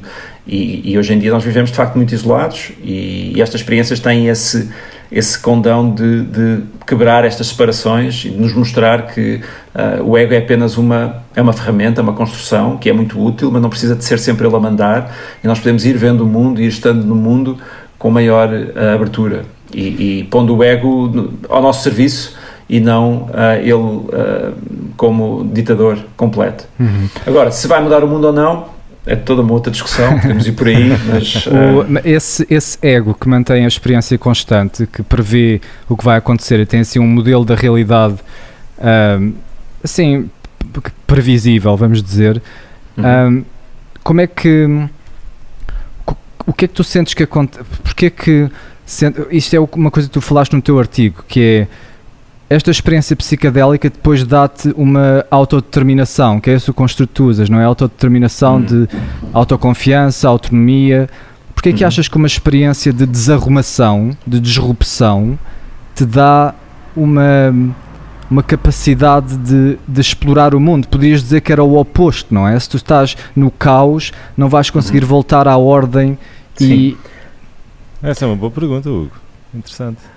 Se calhar uma maneira de ver pode ser esta, que é, ao desmontares esta estrutura de nível superficial, de alguma maneira, de nível superior, que é uma espécie de gestor que está muito ligado ao dia-a-dia, àquilo que é concreto, enfim, àquilo que nós temos mesmo que realizar, etc. Mas isso pode, se estiver muito presente, se estiver muito rígido, se houver um grande investimento nessa nossa estilo de estar no mundo, isso pode separar de coisas mais essenciais, vamos dizer assim, não é? Pode separar de coisas mais fundamentais, e aqui estávamos a falar da ligação à natureza como um exemplo, mas podemos falar também de sentimentos profundos, de amor, de ligação, de compaixão, ou até de aspectos como a nossa própria criatividade inata, a nossa voz mais profunda, aquilo que é, digamos, aquilo que só nós podemos fazer, aquilo que só nós podemos trazer ao mundo. E este conceito de autodeterminação tem um pouco a ver com isso, tem a ver com eu pautar a minha ação e ter a sensação de que aquilo que eu faço corresponde mesmo ao meu intuito mais profundo, ao meu propósito de vida mais profundo. E nesse sentido há uma grande certeza que estou no rumo certo. Eu faço as minhas ações e assino por baixo, digamos assim. Sei porque é que as faço, é uma vontade própria. Não diria tanto autoconfiança, mas é uma vontade que vem de dentro claramente e que não foi muito influenciada pelo contexto à minha volta, e nós sabemos que ele é necessário, mas que às vezes também nos sobrecarrega em demasia. Talvez seja por aí, é mais uma questão de nos abrir do que propriamente nos reforçar qualquer coisa, é mais de nos abrir a algo mais essencial, mais fundamental. E o que é que temos quando olhamos para as coisas essenciais e fundamentais? Temos o amor e a ligação entre as pessoas, temos o facto de nós fazermos parte da natureza, fazermos parte de um ambiente natural do qual somos completamente dependentes, do qual viemos e um dia vamos voltar. Portanto, de facto nós não somos separáveis dos outros animais nem da natureza, porque fazemos parte dela, isso também é essencial. E depois, se quisermos ser um pouquinho mais humanos nesta análise, eu colocaria aqui aspectos como a criatividade. Ou seja, nós temos de facto, há algo inato em nós também de sermos, de querermos deixar cá qualquer coisa, de queremos deixar a nossa assinatura em qualquer coisa, de queremos, ou mesmo de queremos criar uma obra de arte, de queremos criar poesia, de queremos criar algo que nunca foi criado até agora. E estou a falar assim das coisas mais essenciais, né? Mais fundamentais, que nós olhamos para o que é uma boa vida, com relações íntimas, em que nós estamos, nos sentimos ligados, não nos sentimos desligados, sentimos ligados ao outro, sentimos ligados a nós próprios também, aos nossos desejos mais profundos, àquilo que sabemos lá no íntimo que é verdadeiro para nós, não é? E as experiências psicadélicas muitas vezes levam-nos para lugares deste género, em que nós sabemos que aquilo que estamos a passar tem uma noção de verdade muito grande, que é inabalável. Por muito estranha que possa ser, ela é verdadeira, ela é sentida como verdadeira, é sentida como profunda. Sim. Pronto, e depois também a nossa ação no mundo, nesta teoria que eu às vezes uso e que nós temos estudado, a teoria da autodeterminação, falamos em competência, falamos em mestria, e nós sermos competentes em alguma coisa pode ser uma coisa muito pequenina, mas também podem ser coisas maiores, e isso também nos liberta. Acho que estas experiências também, ao abrirem-nos, ao tirarem o ruído, também nos libertam para sermos mais criativos, para sermos mais espontâneos, para sermos mais autênticos. Flexíveis e menos rígidos, não é? Também, certamente. Isso é uma palavra que tu também usas no teu artigo. O que é que tu achas que há em comum? Porque a psiquiatria seguiu muito o modelo médico de tratar as coisas com especificidade. Isto é uma doença específica, diagnosticada, e vou fazer este medicamento específico para isto. E aqui temos uma substância que parece abranger uma quantidade de patologias enorme, não é? Vai desde a adição à depressão, ansiedade, ao stress pós-traumático, até deixar de fumar, por exemplo. Como é que uma coisa pode ser tão generalizada? O que é que estas patologias têm todas em comum? Eu acho que estavas no caminho certo daquilo que eu posso tentar explicar a este respeito, e que passa precisamente por todas estas condições terem em comum padrões de pensamento, de sentimento ou de emoções e de comportamentos demasiado rígidos, demasiado intrincados, e dos quais nós não nos conseguimos desligar com facilidade, não nos conseguimos libertar.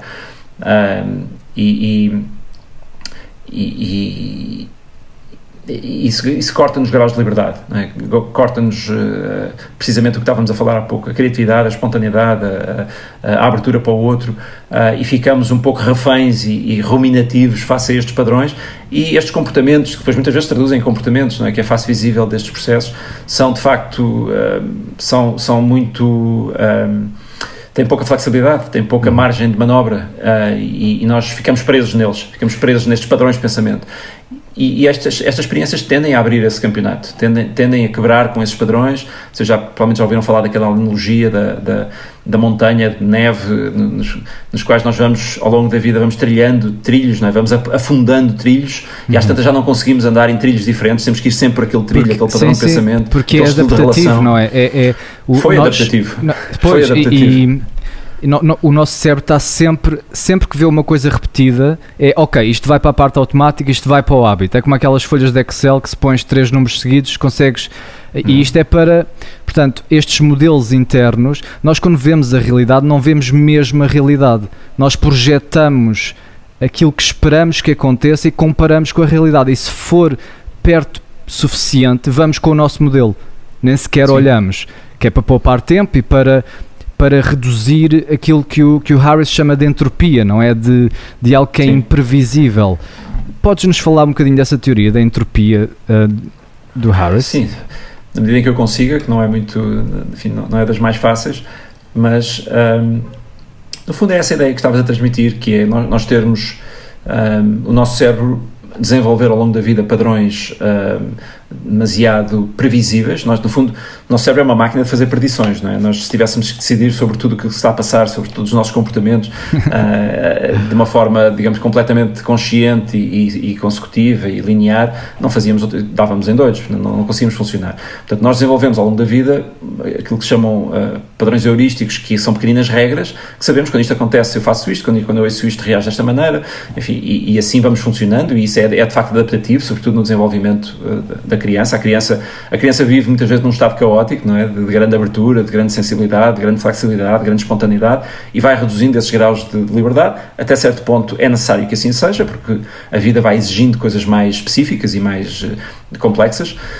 O que acontece é que nós tornamos-nos demasiado bons, demasiado especialistas nesse processo, e alguns de nós vamos um bocadinho além daquilo que seria necessário, e ficamos presos nestes padrões. Sim, isso é o que há em comum nestas perturbações todas, não é? Tu podes dizer que a depressão, por exemplo, é um desses padrões repetitivos de habituação a pensamentos negativos, que mesmo padrões comportamentais, como fumar um cigarro, aquele loop está codificado dentro do teu cérebro, onde eu vou acordar, tenho que pegar no cigarro, e há uma satisfação de o concluir, e o que os psicodélicos te dão tiram-te essa rigidez, é o que ele chama o relaxamento das crenças, não é? Exatamente. Como é que se chama esse modelo? É o Rebus, Relaxed Beliefs Under Psychedelics, ou uma coisa assim. Sim. E é isso que estavas a dizer, no fundo, estes a priori, estas crenças, estes mecanismos automáticos que nós desenvolvemos, né, nós habituámos a ver o mundo de uma determinada maneira e a ver-nos a nós próprios de uma determinada maneira, e ficamos muitas vezes fixos aí, e não conseguimos sair, e muitas vezes isso é patológico.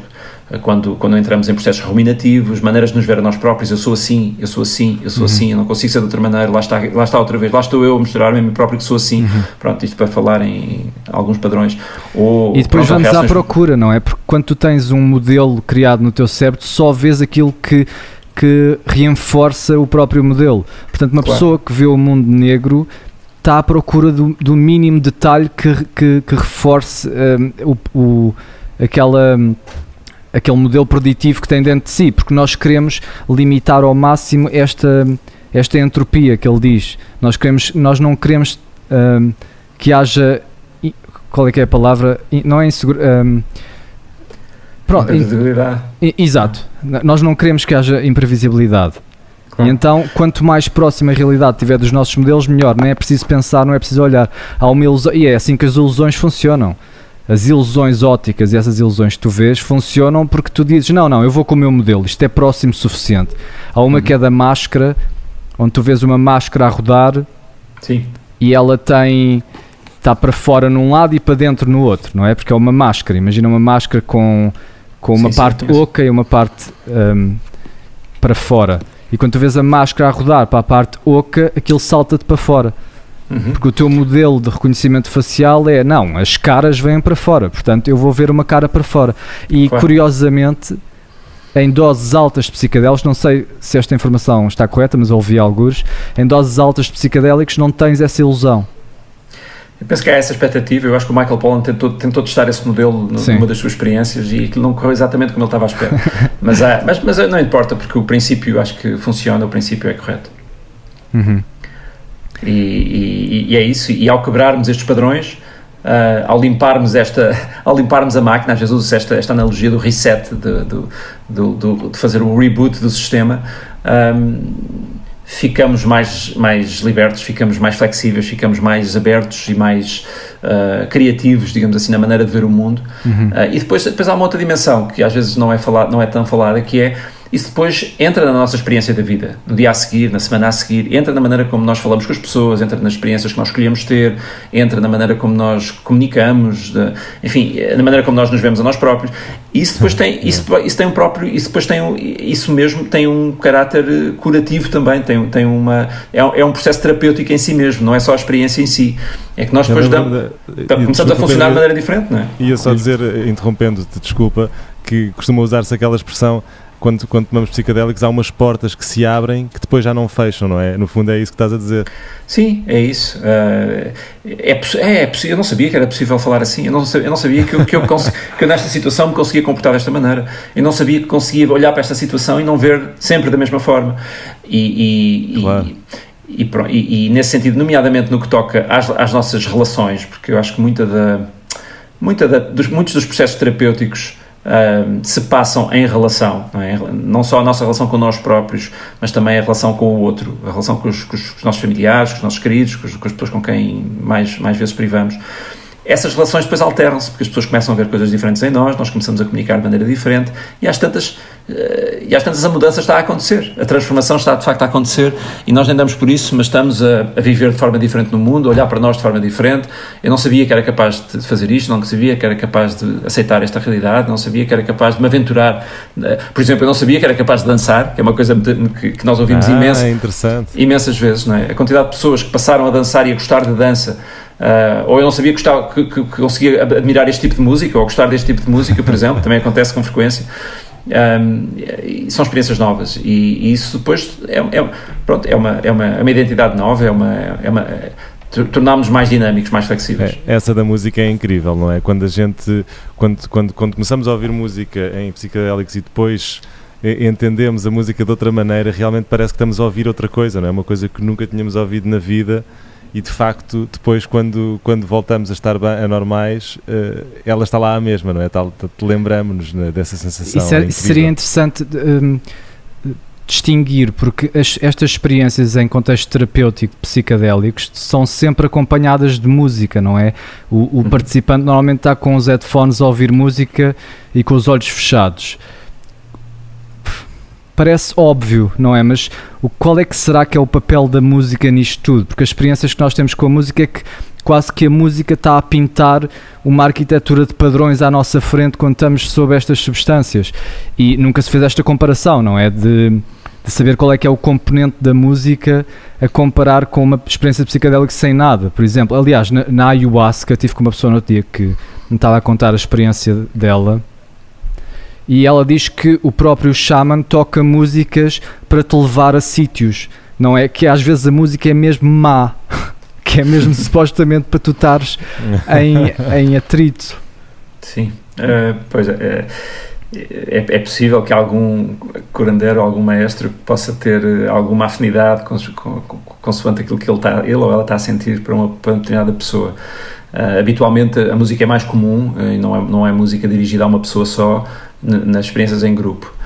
Qual é o papel da música? É difícil dizer, ninguém sabe exatamente porque é que a música é tão importante, mas o que sabemos é que a música sempre esteve presente em quase todas, se não todas as tradições de utilização destas substâncias ao longo da nossa história, e continua a estar presente. Então eu acho que é um bom exemplo, os ícaros, que nomeadamente a tradição Shipibo usa com frequência, mas quase sempre está presente a música. Nas tradições de Peyote e de São Pedro também a música está presente, e muitas vezes música ao vivo que está a ser tocada. Há uma diversidade muito grande de músicas que são usadas tradicionalmente, mas o que é facto é que está presente. E nas experiências terapêuticas tem-se, desde sempre se sentiu que a sensibilidade à música de uma pessoa sobre o efeito destas substâncias é muito grande, e que a música tem um papel de indutor, condutor, de guia, no fundo potencia a experiência. É uma área muito difícil de estudar, por várias razões, não é? Porque primeiro, então, quando são experiências em grupo, ainda mais difícil é de perceber o que é que seria a música perfeita para uma pessoa quando estão 9 pessoas à volta dela e se calhar não está a gostar daquela música ou não estão a gostar da música. Mas sim, as músicas às vezes podem ser desafiantes, às vezes podem ser aborrecidas, às vezes podem ser hilariantes, às vezes podem ser divinais. Até irem ao boom e ouvirem um ganda trance no main floor. Exatamente, pronto, e podem ser extasiantes, não é? Mas que estão presentes estão. Agora, porque não se sabe, o nosso cérebro, nós temos uma afinidade especial com o som, claramente, nós temos capacidades, aliás, basta pensar, mesmo sem psicadélicos, às vezes nós ouvimos músicas e ficamos arrepiados, às vezes ouvimos músicas e ficamos quase em transe, não é? Ficamos tocados, ficamos tristes. Portanto, nós temos de facto uma sensibilidade, o nosso cérebro está desde sempre, parece ter desenvolvido esta aptidão de ser muito sensível ao som. Às vezes estamos a falar também não só de melodia, mas de ritmos, que também é importante. E, por exemplo, a música trance, a música eletrónica tem essa característica particular de ser ritmada, de haver ritmos muito claros e muito repetitivos, tal como a música as batidas de tambores também são muitas vezes utilizadas. Há qualquer coisa que tem a ver com o ritmo e com a batida que também nos toca particularmente. É o mantra, não é? É o mantra. Aquela repetição, aquela estimulação. Às vezes pode ser na discoteca, não é? Pode ser na discoteca e tu estás perto de uma coluna e tu só ouves o baixo e quase só estás a ouvir o baixo, e o baixo parece que está a levar-te para um sítio qualquer e está a entrar para dentro das tuas células. Portanto, há de facto essa experiência da música. Agora, é toda uma área por descobrir. Há pessoas que estão envolvidas neste trabalho de perceber quais as melhores músicas, quais as características da música para cada momento, para cada pessoa. Portanto, nós vamos aprender muito sobre isto no futuro, e não vai ser só a música, vai ser também a temperatura da sala, vai ser também a cor da sala, a cor do sítio onde estamos, o tipo de estimulação que temos. Portanto, estas são experiências imersivas, não é? E nós vamos poder no futuro modular, manipular as características da experiência e dos inputs que nós temos para potenciar a experiência, isso não há dúvida. E já se fazem em festivais, por exemplo, sabemos que há já essa estimulação um pouco à bruta, não é? As luzes e o som é igual para todos, mas potencia a experiência, não é? Que aumenta o caráter imersivo da experiência. E é por isso que isto é tão entusiasmante, porque parece que estamos aqui na primeira onda de uma revolução que vem aí, onde eu, por exemplo, como psicólogo, vamos olhar para trás e vai ser como os médicos a trabalharem sem raio-x ou sem conseguir ver por dentro. É como aquele, também falaste dele, que é o Grof, como é que se chama? O Grof, que dizia que os psicadélicos vão ser para a psicologia ou para o entendimento da mente humana como o telescópio foi para a astronomia ou o microscópio foi para a medicina. Tipo, tu estás a ver aquilo que nunca vias. Então, tipo, a terapia normal agora da fala vai ser vista como completamente arcaica. Com quem é que eu estou a falar? Com a ilusão do ego que só sabe 1% do pico que é consciente, que tudo o resto está recalcado para se manter integrado. Estás a ver? Vai parecer estranho e claro que há muita resistência contra isto. Porque o que é que os psicadélicos vão fazer se ficarem mesmo mainstream? Tu já não vais precisar de ir ao psicólogo todas as semanas. Isso vai ser do passado. Eu não sei se concordo. Aqui a mandar-me baixo a minha própria profissão. Pedro, tu perdoa o nosso entusiasmo. Com certeza vai acontecer para algumas pessoas que as terapias escolhidas vão ser outras, isso não há dúvida, e que a diversidade da oferta vai ser maior e os modelos vão ser outros. Eu acho que não devemos descurar o aspecto relacional destas terapias, e por isso é que eu há pouco disse que estas terapêuticas que estão a ser estudadas são terapias, não são uma experiência psicadélica, não é uma substância psicadélica que faz o milagre, digamos, elas potenciam o processo terapêutico. Mas o processo terapêutico continua a ser um processo, muitas vezes, de descoberta, de conversa, de ligação, de exposição, de lidar com emoções que aparecem, de depois processá-las e conversar com outras pessoas. Eu costumo dar muitas vezes este exemplo, e acho que porque foi o meu exemplo, mas acho que é paradigmático de alguma maneira, que é a compreensão que se pode ter de uma experiência psicadélica com a ajuda de uma pessoa que nos conhece muito bem, como o nosso psicólogo, é enorme. Ou seja, muitas vezes nós não conseguimos mesmo fazer sentido uma experiência psicadélica sem o apoio de um segundo par de olhos. Às vezes pode ser um guia, pode ser um facilitador. Eu acho que um terapeuta, um psicólogo, está na melhor posição possível, e eu tenho assim um sonho de um dia ter uma experiência psicadélica com a minha própria psicóloga, ou o meu psicólogo, que já me conhece há muitos anos e que me vai acompanhar durante esse período e que depois me vai acompanhar depois. Mas eu posso dizer que a experiência psicadélica mais importante que eu tive, eu não teria feito sentido dela se não fosse o meu psicólogo. Porque eu tinha entendido aquilo de uma determinada maneira e depois acabámos em conversa, porque ele conhecia os meus padrões, porque ele conhecia a minha história, conhecia os meus temas, e ele ajudou-me a desmontar aquela metáfora que eu tinha visto, aquele acontecimento que me tinha aparecido, a fazer sentido no contexto da minha vida. Isso depois deu origem a um conjunto de processos terapêuticos, mesmo em família, que eu não tinha conseguido quase certeza fazer sozinho, sem o apoio dele naquela altura.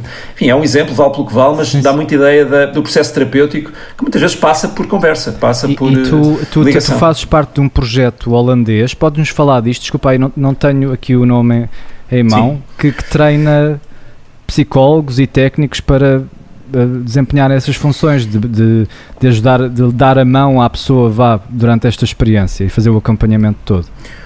Sim, quer nos estudos científicos que já estão a decorrer e são cada vez mais, quer em alguns contextos terapêuticos que já existem, por exemplo, nomeadamente com a utilização da ketamina, que é legal, e hoje em dia já existem clínicas de ketamina um pouco por todo o mundo, que têm o mesmo princípio, têm o mesmo modelo terapêutico, de uma experiência psicadélica e depois de uma terapia antes e depois.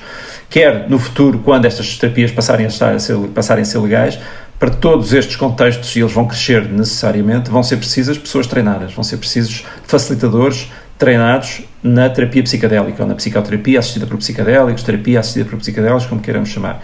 E, portanto, neste momento está a haver uma grande procura de treino nesta área, de formação nesta área. Em Portugal ainda não se sente muito, mas noutros países, nomeadamente a Inglaterra, nos Estados Unidos, no Canadá em particular, e também começa a aparecer já no centro da Europa, e na Holanda em particular, porque tem uma legislação mais permissiva e já é possível fazer algumas experiências lá que não é possível noutros sítios do mundo. Há de facto uma grande procura e neste momento já uma grande oferta. Há pouco mencionaram o website Safe Journey, que é um website que nós lançámos aqui há uns meses atrás, precisamente para discutir estes assuntos e para trazê-los para o acesso à pessoa comum. E um dos artigos que lá publicámos, que eu vou atualizando constantemente, ainda ontem fui atualizá-lo, é mesmo uma listagem de ofertas de treino para facilitadores. E por todo o mundo, hoje em dia com treino online, então, que já se difundiu, há muita oferta. Já conseguimos identificar talvez 20 empresas neste momento no mundo que estão a fazer essa oferta.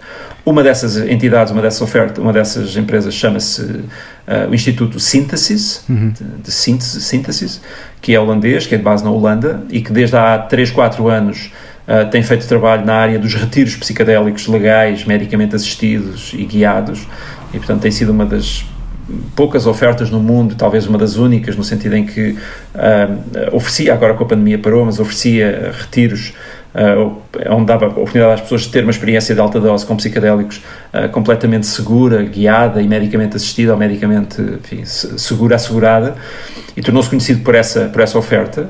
Eu próprio participei num desses retiros já há uns anos atrás. E agora, um pouco por causa da pandemia, criou outras ofertas, outros serviços, e precisamente um desses serviços é um programa de treino de facilitadores com a duração de 1 ano, bastante intenso, em que vai incluir também uma experiência, aliás, mais do que uma experiência psicadélicas na Holanda, porque, como vocês poderão saber, na Holanda as trufas psicadélicas são legais, têm psilocibina tal como os cogumelos e, portanto, podem ser comercializadas, podem ser utilizadas em vários contextos e é essa janela de oportunidade que muitas pessoas têm utilizado e agora também estes futuros profissionais vão utilizar. O meu papel nesta empresa, eu sou neste momento diretor de investigação deste Instituto, porque estamos interessados em desenvolver também, já temos vários projetos de investigação a decorrer, e portanto complemento a minha atividade na Faculdade de Diversidade Humana, como docente e investigador, agora já não a tempo integral, precisamente para poder acumular com esta outra função que faço, não é a tempo inteiro, como é óbvio, porque não consigo desdobrar, mas que faço com muito gosto, e tem sido uma experiência muito interessante de participar também da investigação com psicadélicos e ajudar esta empresa, este instituto, a desenvolver um portfólio de investigação mais forte. Ao mesmo tempo, estou também na Faculdade de Diversidade Humana a iniciar de facto um programa de investigação também nesta área. O Martim estava-se há pouco a oferecer como voluntário para um destes estudos. Continuo disponível. Continua disponível, exato. Eu inscrevi-me nisso do Synthesis. Ok, no treino de profissionais, não foi? Sim. Exato. Não imaginas a quantidade, eu penso que são milhares já de pessoas, é uma coisa incrível, milhares de pessoas que ficaram na lista de espera. Entraram 60 pessoas para o curso inicialmente, que já está a decorrer, já vai no seu terceiro mês de realização, mas temos uma lista de espera incrivelmente longa, e o curso é muito caro, como podes ter visto, porque é um curso que envolve recursos muito, muito elevados e, enfim, meios técnicos, inclusive, dispendiosos. Portanto, o curso é bastante caro, embora haja também algumas bolsas que ajudam as pessoas que não têm tantas possibilidades a participar. Primeiramente, íamos aceitar 30 pessoas, conseguimos aceitar 60, e temos milhares de pessoas em lista de espera, portanto há uma procura muito grande. É incrível, isto é uma vaga, e pode-se dizer que tu estás à frente dessa vaga em Portugal. Vais ser a cara disto, não? Se isto explodir, vão estar a entrevistar na televisão. Olha a honra e a responsabilidade. Não é? Recebeste alguma resistência ou tiveste algum medo de fazer essa transição? Porque tu tens uma carreira académica mundialmente conhecida, numa área específica onde és especialista. Como é que decidiste, ou quanto tempo é que demoraste a decidir tomar este passo? Foi um passo natural, não pensei aprofundadamente, foi um passo relativamente natural. Eu estava numa posição de vida confortável, porque estou no topo da carreira académica, tinha uma situação, portanto, digamos, de trabalho segura, em termos da minha vida também tenho uma vida relativamente estável, e já não tinha nada, digamos, a defender ou a provar, ou que me preocupasse, ou que me pusesse em risco, digamos, que eu tivesse medo de arriscar ou medo de perder. É claro que há sempre riscos, e eu pensei neles no início, e conversei com alguns amigos se deveria ou não deveria, quais seriam as implicações de fazer aquilo que eu fiz na altura, que foi dizer, olha, eu tive experiências psicadélicas, tiveram este efeito em mim, e depois falei sobre outras coisas também, e envolvi-me de outras maneiras, mas o passo mais importante foi esse, foi dizer, eu fiz isto, porque às vezes o estigma que está associado pode ter, e é importante que as pessoas saibam isso, que pode ter implicações na vida das pessoas, implicações que passem por serem discriminadas no trabalho, que passem por serem, enfim, despromovidas, passem por serem ostracizadas por outras pessoas que não compreendem como é que alguém pode estar a tomar drogas. Portanto, há riscos envolvidos, e acho que, vou dar um exemplo, por exemplo, que às vezes não passa na cabeça das pessoas, mas imaginem alguém que está numa batalha legal pela custódia dos filhos. Uma coisa destas pode eventualmente ser usada em tribunal por um pai ou por uma mãe, enfim, mais aflita ou aflita, para provar em tribunal que esta pessoa consome drogas, e está aqui no jornal que ele disse que faz isto. Pronto, imaginem, não é? Estou só a pôr um exemplo mais perverso, mas que pode acontecer. Portanto, há riscos da pessoa fazer a sua exposição pública. Mas, ao mesmo tempo, eu senti que não é que tinha essa obrigação, mas tinha essa possibilidade. Me estava a ser oferecida essa possibilidade pelo conforto que a minha vida me tinha dado, e pela possibilidade que eu tinha. Eu tinha também acesso aos meios de comunicação por fruto do meu trabalho anterior, e, portanto, resolvi primeiro fazer um trabalho que não tinha a ver com a minha experiência pessoal, um trabalho de investigação que publiquei no Público, assim mais extenso, em que eu não falei, aliás, até falei, mas está encoberto. Eu já o posso dizer, alguns dos relatos que lá estão são meus, mas que na altura não quis divulgar como sendo meus. Mas depois houve uma altura em que decidi falar sobre isso. Sinceramente, não tive até hoje nenhuma reação negativa, nenhuma. Na minha faculdade, eu acho que muitas pessoas nem se aperceberam, para ser sincero.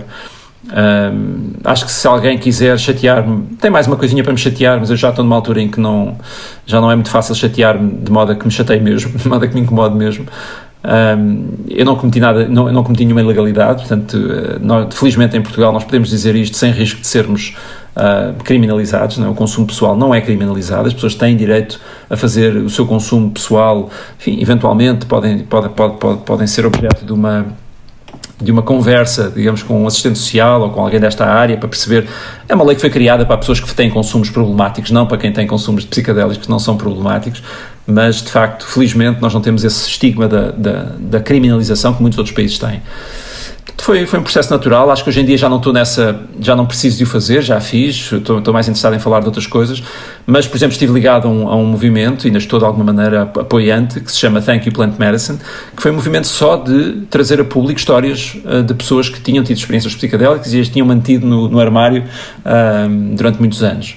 E acho que esse é um passo importante para a destigmatização, é que mais pessoas que se sintam, como vocês já o fizeram hoje, neste podcast, que sintam que têm a possibilidade e se sintam livres para dizer, sim, eu experimentei, como experimentei muitas outras coisas na vida, experimentei também e teve este impacto em mim e às vezes estamos a falar de impactos importantes e que muda a vida das pessoas e as outras pessoas têm o direito de saber, não é? A sociedade tem o direito de saber de que isto está a acontecer para tanta gente e que não é perigoso e que não é... enfim, que não é assustador, que não é nada de que deve estar escondido, que deve ser estigmatizado. Pelo contrário, hoje sabemos pela ciência que o potencial é enorme e que provavelmente daqui a 5, 10 anos estas terapias vão fazer parte integrante da sociedade e deixam de ser um problema. Por isso vamos caminhar nessa direção. É claro que há cuidados a ter, não é? Há cuidados a ter para que... Há vários cuidados, há várias preocupações. Eu acho que estas substâncias têm nelas próprias mecanismos de proteção que são fortes, como estavas a dizer há pouco. As pessoas tendem a não sobreconsumir, tendem a não abusar destas substâncias. Elas também são seguras, portanto há mecanismos inerentes que são relativamente, que nos dão alguma segurança que isto não vai descarrilar. Aliás, temos o exemplo da Holanda. Na Holanda, as trufas psicadélicas que podem ser usadas para termos viagens de alta dose são de venda pública. Qualquer adulto pode comprar, e provavelmente até adolescentes com algum jeitinho, pode comprar estas substâncias, pode usá-las como quiser, quando quiser, tanto quanto quiser, e o que nós sabemos da Holanda é que não se passou nada. Não se passa nada. As pessoas que utilizam, a maior parte das pessoas não liga nenhuma, até os cogumelos eram legais até há cerca de 10 anos e nunca houve nenhum drama, nunca houve nenhum problema de saúde pública. Portanto, se quisermos olhar para um país que está no centro da Europa, um país desenvolvido, em que uma substância psicadélica com o potencial de induzir viagens intensas, com o potencial de produzir experiências psicadélicas intensas, de alta dose, está livremente de acesso a todos os adultos, temos um país que o faz já há muito tempo e não aconteceu nada, não se passa nada. Não é? Pelo contrário, o que se passa é que tem 20, 30, 40 empresas neste momento que contribuem para a economia daquele país e que fornecem experiências psicadélicas a estrangeiros, sobretudo, que vão lá para ter estas experiências. Umas são melhores, outras são piores, mas se alguma coisa faz, contribui para a economia daquele país. De resto, não temos nenhuma indicação que as pessoas consomem mal, que consomem muito, que há problemas de saúde, que há pessoas a saltarem das janelas, nada disso está a acontecer. Portanto, é uma questão de fazermos esse caminho. E podcasts como este, enfim, e outros, e o website que falámos há pouco, ajudam a que as pessoas se possam ir inteirando e possam ir separando a verdade da mentira e depois decidem. Também acho que devemos ter algum cuidado por não sermos demasiado, digamos, zelotas, demasiado entusiasmo, digamos que o nosso entusiasmo faça com que pareça que nós estamos a dizer que toda a gente devia experimentar. Eu acho que não é o caso. Acho que as substâncias psicadélicas têm o seu maior efeito em pessoas que estão preparadas para ter essas experiências. E mesmo acho que é aí que elas são úteis. Posso só intervir aqui, porque mesmo em termos terapêuticos, há certos tipos de patologia que isto não é nada indicado. Portanto, todas aquelas que nós mencionámos são patologias de rigidez, de hábito, de estarmos demasiado agarrados a um padrão comportamental. Quando vamos para as psicoses e para as perturbações de personalidade, isto não faz sentido nenhum, não é? Pessoas que não têm onde se agarrar, não lhes vamos dar psicadélicos. Pensa-se que é precavido não o fazer. Com toda a sinceridade, eu acho que daqui a 10 anos nós vamos saber exatamente como é que podemos ajudar essas pessoas também, eventualmente com psicadélicos também. Não é linear, não é preto e branco. Hoje em dia, até porque queremos evitar a todo custo que algo de mal aconteça, não é? Que alguém passe mal, que alguém tenha... pronto, e pensa-se que há esse potencial de poder eventualmente, para quem é suscetível, fazer suscitar um surto psicótico ou fazer uma crise para quem sofre de esquizofrenia, pessoas com doença bipolar, portanto todas as pessoas que têm questões de mania, não é? de hipermania ou hipomania também, mas sobretudo hipermania, pensa-se que é precavido não aceitar essas pessoas nos estudos nesta fase e usarmos outro tipo de pessoas. Sinceramente, eu acho que também nessas pessoas nós vamos ser capazes de encontrar mecanismos de proteção que permita que sejam usados também. Mas sim, há contraindicações e não é uma coisa que se deva recomendar a toda a gente, não é uma coisa que toda a gente deva fazer de forma leve. Toda a gente concorda que estas experiências são potencialmente tão poderosas que devem ser encaradas com respeito. Não estou a falar de microdosagem agora, como é óbvio, mas devem ser encaradas com respeito, devem ser devidamente preparadas. Não devemos fazê-las porque estamos a ser pressionados por outros, porque achamos que é giro, ou porque é cool, ou porque toda a gente está a fazer, vou fazer também. Às vezes podemos levar uma grande estalada na cara quando entramos numa experiência destas. A ayahuasca é um bom exemplo, porque tem características particulares que podem ser ainda um bocadinho mais agressivas, e as pessoas de facto podem levar um grande empurrão, um grande abanão, e depois podem ter alguma dificuldade em voltar à vida normal, embora pareça que a maior parte das pessoas volte mais tarde ou mais cedo. A maior parte, mesmo a grande maioria. Mas há que preparar isto, porque é da mesma forma que alguém não vai dar um mergulho no fundo do mar sem a devida preparação, que alguém não vai escalar o Everest, ou não vai saltar de um avião, ou não vai fazer uma coisa que é potencialmente marcante, não é? Sem se preparar, não faz sentido. Não é? Ninguém diz, olha, hoje vou mergulhar a 50 metros, só porque me lembrei disso, ou hoje vou atirar-me de um prédio com paraquedas. Não faz sentido, não é? Hoje vou conduzir uma moto a 200 a hora que já não faço há 30 anos. Pronto. Sem dúvida. Qual é que é a tua visão? Qual é que seria o ideal, imaginando que os estudos vão ficando cada vez mais robustos e que isto emerge mesmo como uma terapia com valor? O que é que tu imaginas a acontecer? Estás a imaginar centros? Estás a imaginar isto numa perspectiva preventiva também? O que é que vês aí no futuro? Acho que vamos ter vários tipos de utilização no futuro. A mais óbvia, mais rápida vai ser a utilização médica pura e dura, não é? Em que, e provavelmente daqui a 1 ou 2 anos, vamos ter a psilocibina e o MDMA, ainda não falámos muito do ecstasy, mas também tem potencial terapêutico grande. Vamos tê-los aprovados como medicinas para a depressão e para o stress pós-traumático, respectivamente, a psilocibina e o MDMA. Portanto, isso vai ser aprovado nos Estados Unidos primeiro e rapidamente, com certeza vai se espalhar ao resto do mundo, dentro de um determinado protocolo e para uma determinada indicação. Pessoas que tenham depressão de um determinado tipo vão ser aceitos para determinados protocolos médicos, em que se sabe exatamente o que é que vão tomar e que tem um processo de preparação e de integração posterior. Isso vai ser a utilização médica está em linha aberta e vai acontecer muito em breve. O outro tipo de utilização que se está agora a começar a ensaiar, não ainda no terreno, mas já com modelos legislativos e modelos que se estão a construir e que está a passar no estado do Oregon, porque o estado do Oregon aprovou uma lei que permite que daqui a 2 anos possam existir centros terapêuticos com a utilização de psilocibina ou de cogumelos mágicos para pessoas que não têm necessariamente uma condição médica.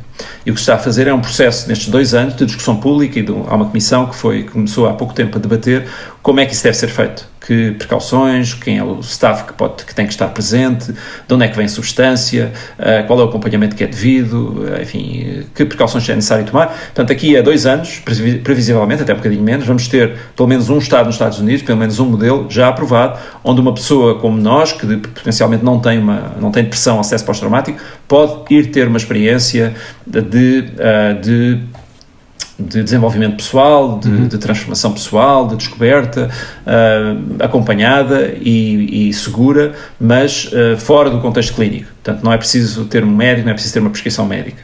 Portanto, eu presumo que esse tipo de utilização, estes centros, como tu estavas a referir, vão ser claramente uma das formas em que no futuro as pessoas vão ter acesso a estas terapias.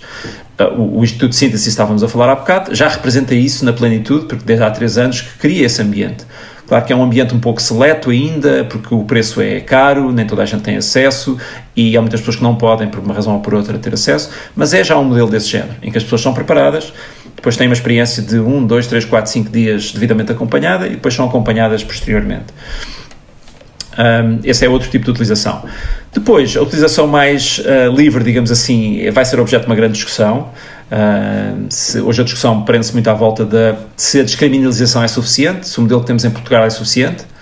Isto para o utilizador comum, para a pessoa comum, que quer ter o direito e o acesso a estas experiências livremente, quer ser dono da sua consciência e não quer que outras pessoas ditem aquilo que ela pode experimentar, ainda por cima quando é relativamente seguro e não é arriscado para o outro, não é? As pessoas não fazem mal a terceiros, ao contrário do que acontece com o álcool, ao contrário do que acontece com outras drogas, as pessoas ficam potencialmente perigosas para terceiros e para a sociedade em geral. Não se passa isso com os psicodélicos. Portanto, o que se discute hoje é se o modelo vai ser um modelo de apenas descriminalizar o consumo pessoal, que tem vantagens e tem inconvenientes. Um dos inconvenientes eu já referi há bocadinho, é que nós não temos controle sobre a substância, não temos um bom controle e vão continuar a existir, enquanto não for legalizado, for apenas descriminalizado, vão continuar a existir redes de tráfico, digamos, subterrâneas, não controladas, não é? E, portanto, isto tem riscos, comporta riscos, mas é melhor do que ter, digamos, um sistema criminalizado como acontece hoje em todo o mundo, ou se vamos partir para um modelo, digamos, parecido com aquele que temos com o álcool hoje em dia e com o tabaco, que é uma comercialização legalizada, em que se sabe de onde é que as substâncias vêm, em que se sabe quem é que pode vender, eventualmente se restringe o acesso a grupos da população, como menores, por exemplo, e as pessoas podem ter acesso filtrado, digamos assim, para um sistema legal filtrado a comprarem estas substâncias e que terem algumas garantias que tudo foi, digamos, regulado, não é? Que sabemos o que é que estamos a consumir. Tem a vantagem de desmantelar as redes ilegais, porque havendo um sistema legal, em princípio, como hoje em dia já não existe, digamos, o contrabando de álcool, né? Já é, ou tabaco, existe, mas já é marginal, não é? Porquê? Porque há toda uma rede legal que funciona, o mercado funciona. Se isto se vai aplicar às substâncias psicodélicas ou não, é um grande debate. Eu não tenho ainda uma opinião formada sobre este assunto. Ouço ambos os lados e vejo vantagens e desvantagens num e noutro. Agora, uma coisa é certa, a criminalização do consumo de psicodélicos é uma coisa arcaica e que felizmente nós não temos em Portugal, mas que tem que acabar e vai acabar em todo o mundo em breve. E nesse sentido, digamos que o acesso fica facilitado, porque nós hoje em Portugal, pronto, através de redes ilegais, é um facto, ou que é uma área muito interessante, que não falámos ainda, que é as pessoas produzirem os seus próprios psicodélicos, não é? Hoje em dia é possível cultivar os seus próprios cogumelos. Sim, o Terence McKenna tem um livro todo sobre isso, não é? Pronto, existem muitas formas de o fazer e é uma área muito interessante porque, digamos que, circunda muitos destes problemas que estamos a falar, não é? Ou seja, tu sabes o que é que estás a produzir, sabes de onde é que vem, tu não estás a cometer uma ilegalidade, tu estás a consumir apenas para uso pessoal, porque à partida não vais produzir cogumelos, para produzir cogumelos em larga escala é outra coisa, é outra conversa, e enfim, a disciplina que é necessária, eles são muito difíceis de crescer, não é? A disciplina que é necessária para os crescer está-te já a preparar para a experiência em si. Digamos que há várias maneiras de produzir cogumelos. Hoje em dia é possível comprar legalmente kits, portanto, umas caixas que já têm, digamos, o processo já pronto a crescer, digamos assim, em que a pessoa praticamente não tem que fazer nada e passar 3 semanas tu tens cogumelos em tua casa. Portanto, esta é a versão rápida, mas é muito giro vê-los crescer, é muito giro retirá-los, é muito giro prepará-los, secá-los, tudo isso é muito interessante do ponto de vista da tua ligação com o processo natural, que é muito bonito de acompanhar. O outro modo é fazê-lo, como dizem os americanos, from scratch, que é do ponto, ou seja, tu tens acesso a uns esporos e depois com os esporos vais fazer tudo o resto. Vais, como é que se diz, inocular um substrato com esses esporos, aquilo depois começa a desenvolver uma rede de micélio, com muito cuidado, porque é muito difícil de fazer aí sim, é muito fácil de contaminar, etc. E depois teres essa rede de micélio, vais passar isso para um sítio onde depois cresce. É difícil de fazer realmente, mas é interessante, e hoje em dia já há cursos online, e os esporos são legais em todo o mundo, mesmo nos Estados Unidos os esporos são legais, portanto é possível comprar e vender esporos livremente, e depois a partir daí podes fazer.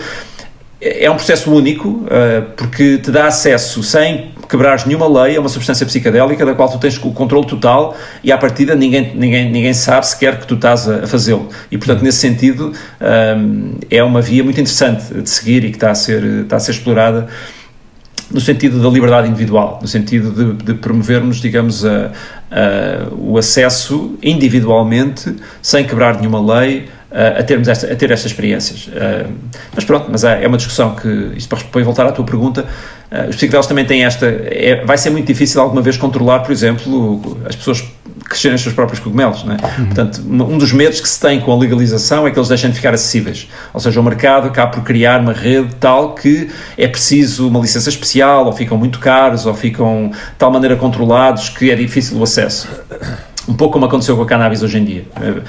Enfim, o mercado ficou de tal maneira regulado que hoje em dia as pessoas passaram a ter menos acesso, a pessoa comum passou a ter menos acesso do que tinha antes, pelo menos nos Estados Unidos e noutros sítios onde era fácil de consumir. E há esse receio, mas ao mesmo tempo, do ponto de vista da redução de risco, o modelo que temos atualmente comporta riscos, de facto, porque às vezes temos que recorrer, é como eu disse há pouco, em Portugal, para tu teres, por exemplo, o LSD, e se quiseres consumir LSD, alguém vai ter que quebrar a lei. Alguém vai ter que e nós temos que ser solidários, não é, com essa pessoa ou com essas pessoas, porque estão-nos a permitir a nós ter uma experiência sem nós fazermos nada de ilegal, mas eles estão a fazer, e isso não é um modelo bonito para a sociedade, não é? Que temos que digamos, estar dependentes de redes ilegais. É triste ver que o LSD e os cogumelos são frequentemente postos no mesmo saco do que a cocaína, não é? E a heroína e drogas terríveis, quando são coisas tão opostas, não é? Sim, é uma outra discussão. Há também quem se oponha a essa oposição, há quem diga que, no fundo, todas as drogas têm uma utilidade qualquer e devem ser vistas como um todo em termos da sua despenalização em geral, aliás, como Portugal tem. Agora, porque realmente muitas destas substâncias são utilizadas medicamente, têm uma finalidade terapêutica, os opiáceos têm uma finalidade terapêutica e as outras, enfim, e muitas das outras também, mas de facto o potencial aditivo é bastante diferente. Exato. E a toxicidade é diferente também, e com isso vem uma série de problemas que de facto os psicodélicos não têm. E, portanto, eu sou, enfim, defensor daquilo que se chama esse excepcionalismo, essa excepcionalidade dos psicodélicos, embora também perceba os argumentos de que não podemos virar costas aos consumidores de outras substâncias, que também têm direito a esse consumo, também têm direito a que esse consumo seja saudável, ou seja, o menos arriscado para a sua saúde possível, e o que às vezes o que pode acontecer é que, ao excepcionalizarmos, ao criarmos uma situação de exceção para os psicodélicos, podemos estar a contribuir para que as pessoas que consomem outras substâncias sejam ainda mais discriminadas e sejam ainda menos protegidas. E isso também não queremos que aconteça. Portanto, há aqui um equilíbrio que é preciso encontrar. Sem dúvida. Deixa-me, Pedro, em nome aqui, obviamente, do podcast, agradecer-te esta conversa, mas enquanto ser humano, a tua coragem, entre aspas, ou a tua ousadia, já te agradeci em off, mas queria que ficasse verbalizado aqui publicamente, por este trabalho que estás a fazer, esta desmistificação, esta divulgação dos benefícios, porque é tão importante para o mundo.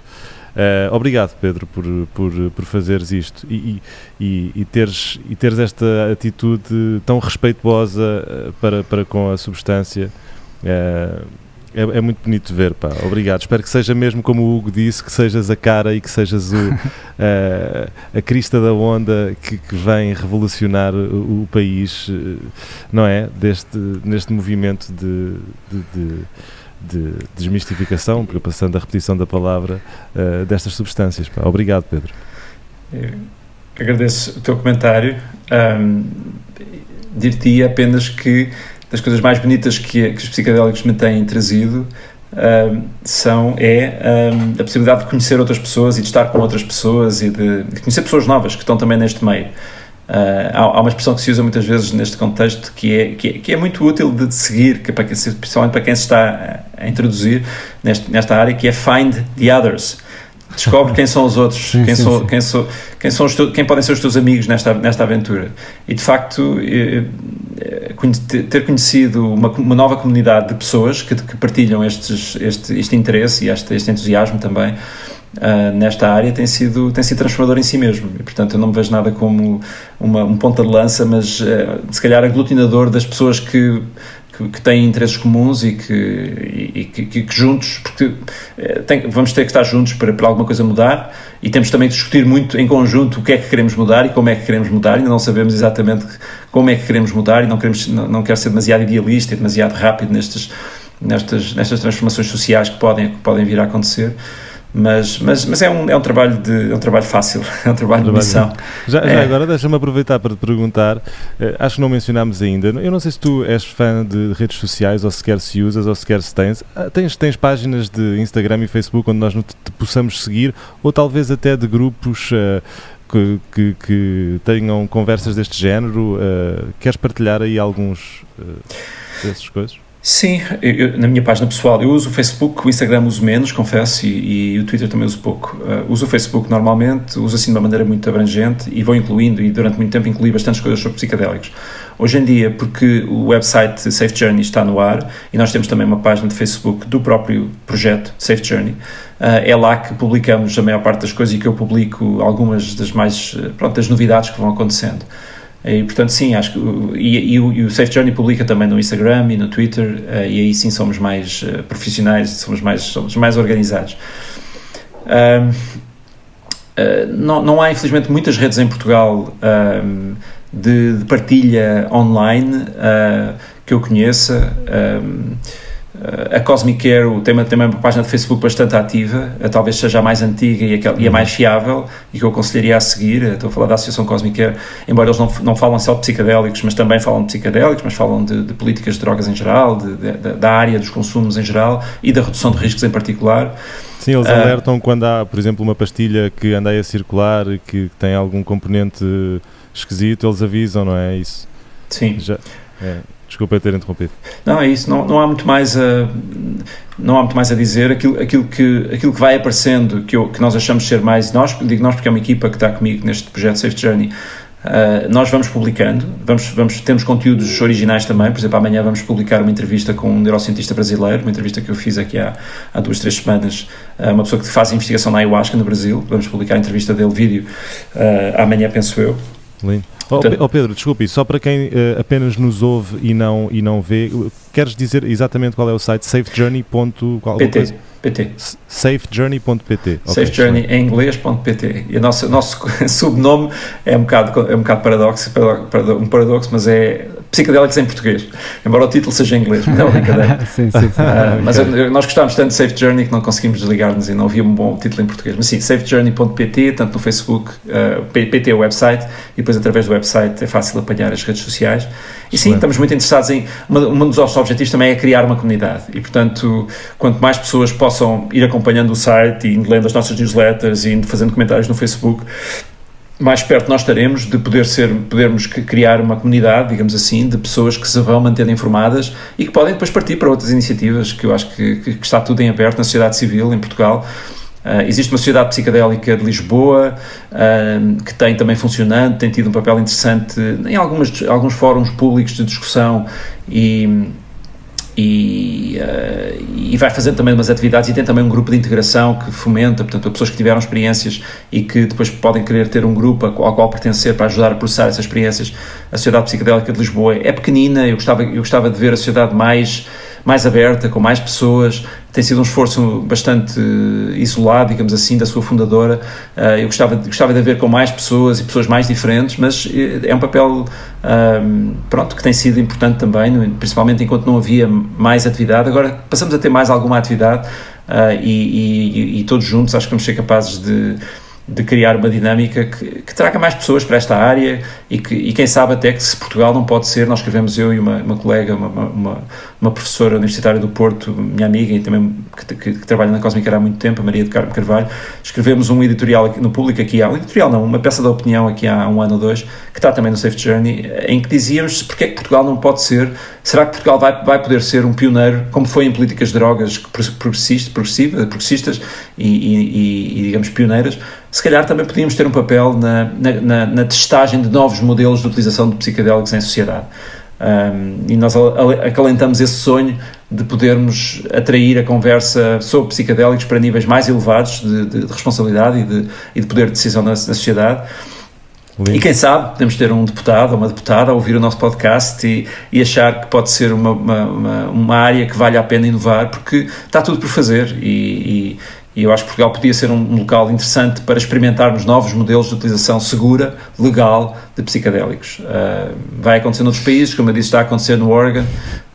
Quem sabe, à medida que vamos falando uns com os outros, vamos chegando a pessoas que podem estar mais capacitadas de nos ajudar nesse caminho, mas penso que neste momento apenas informar o público já é bom, e que mais pessoas possam também encontrar o seu espaço, encontrar o seu lugar dentro desta área. E às vezes passam-se anos até as pessoas experimentarem. Eu tenho amigos meus que trabalham já comigo nesta área do Safety Journey e nunca experimentaram. Então à espera do dia certo para experimentar, e não é por isso que deixam de ler os artigos e deixam de ser influentes e deixam de dar o seu contributo. Portanto, há muitas maneiras de estar nesta área. As pessoas têm que estar preparadas, aliás, nem é estar preparadas, é sentir-se confiantes para o fazer, não é? É o tipo de experiência que tem que partir da pessoa à vontade, não é? A curiosidade. Sim.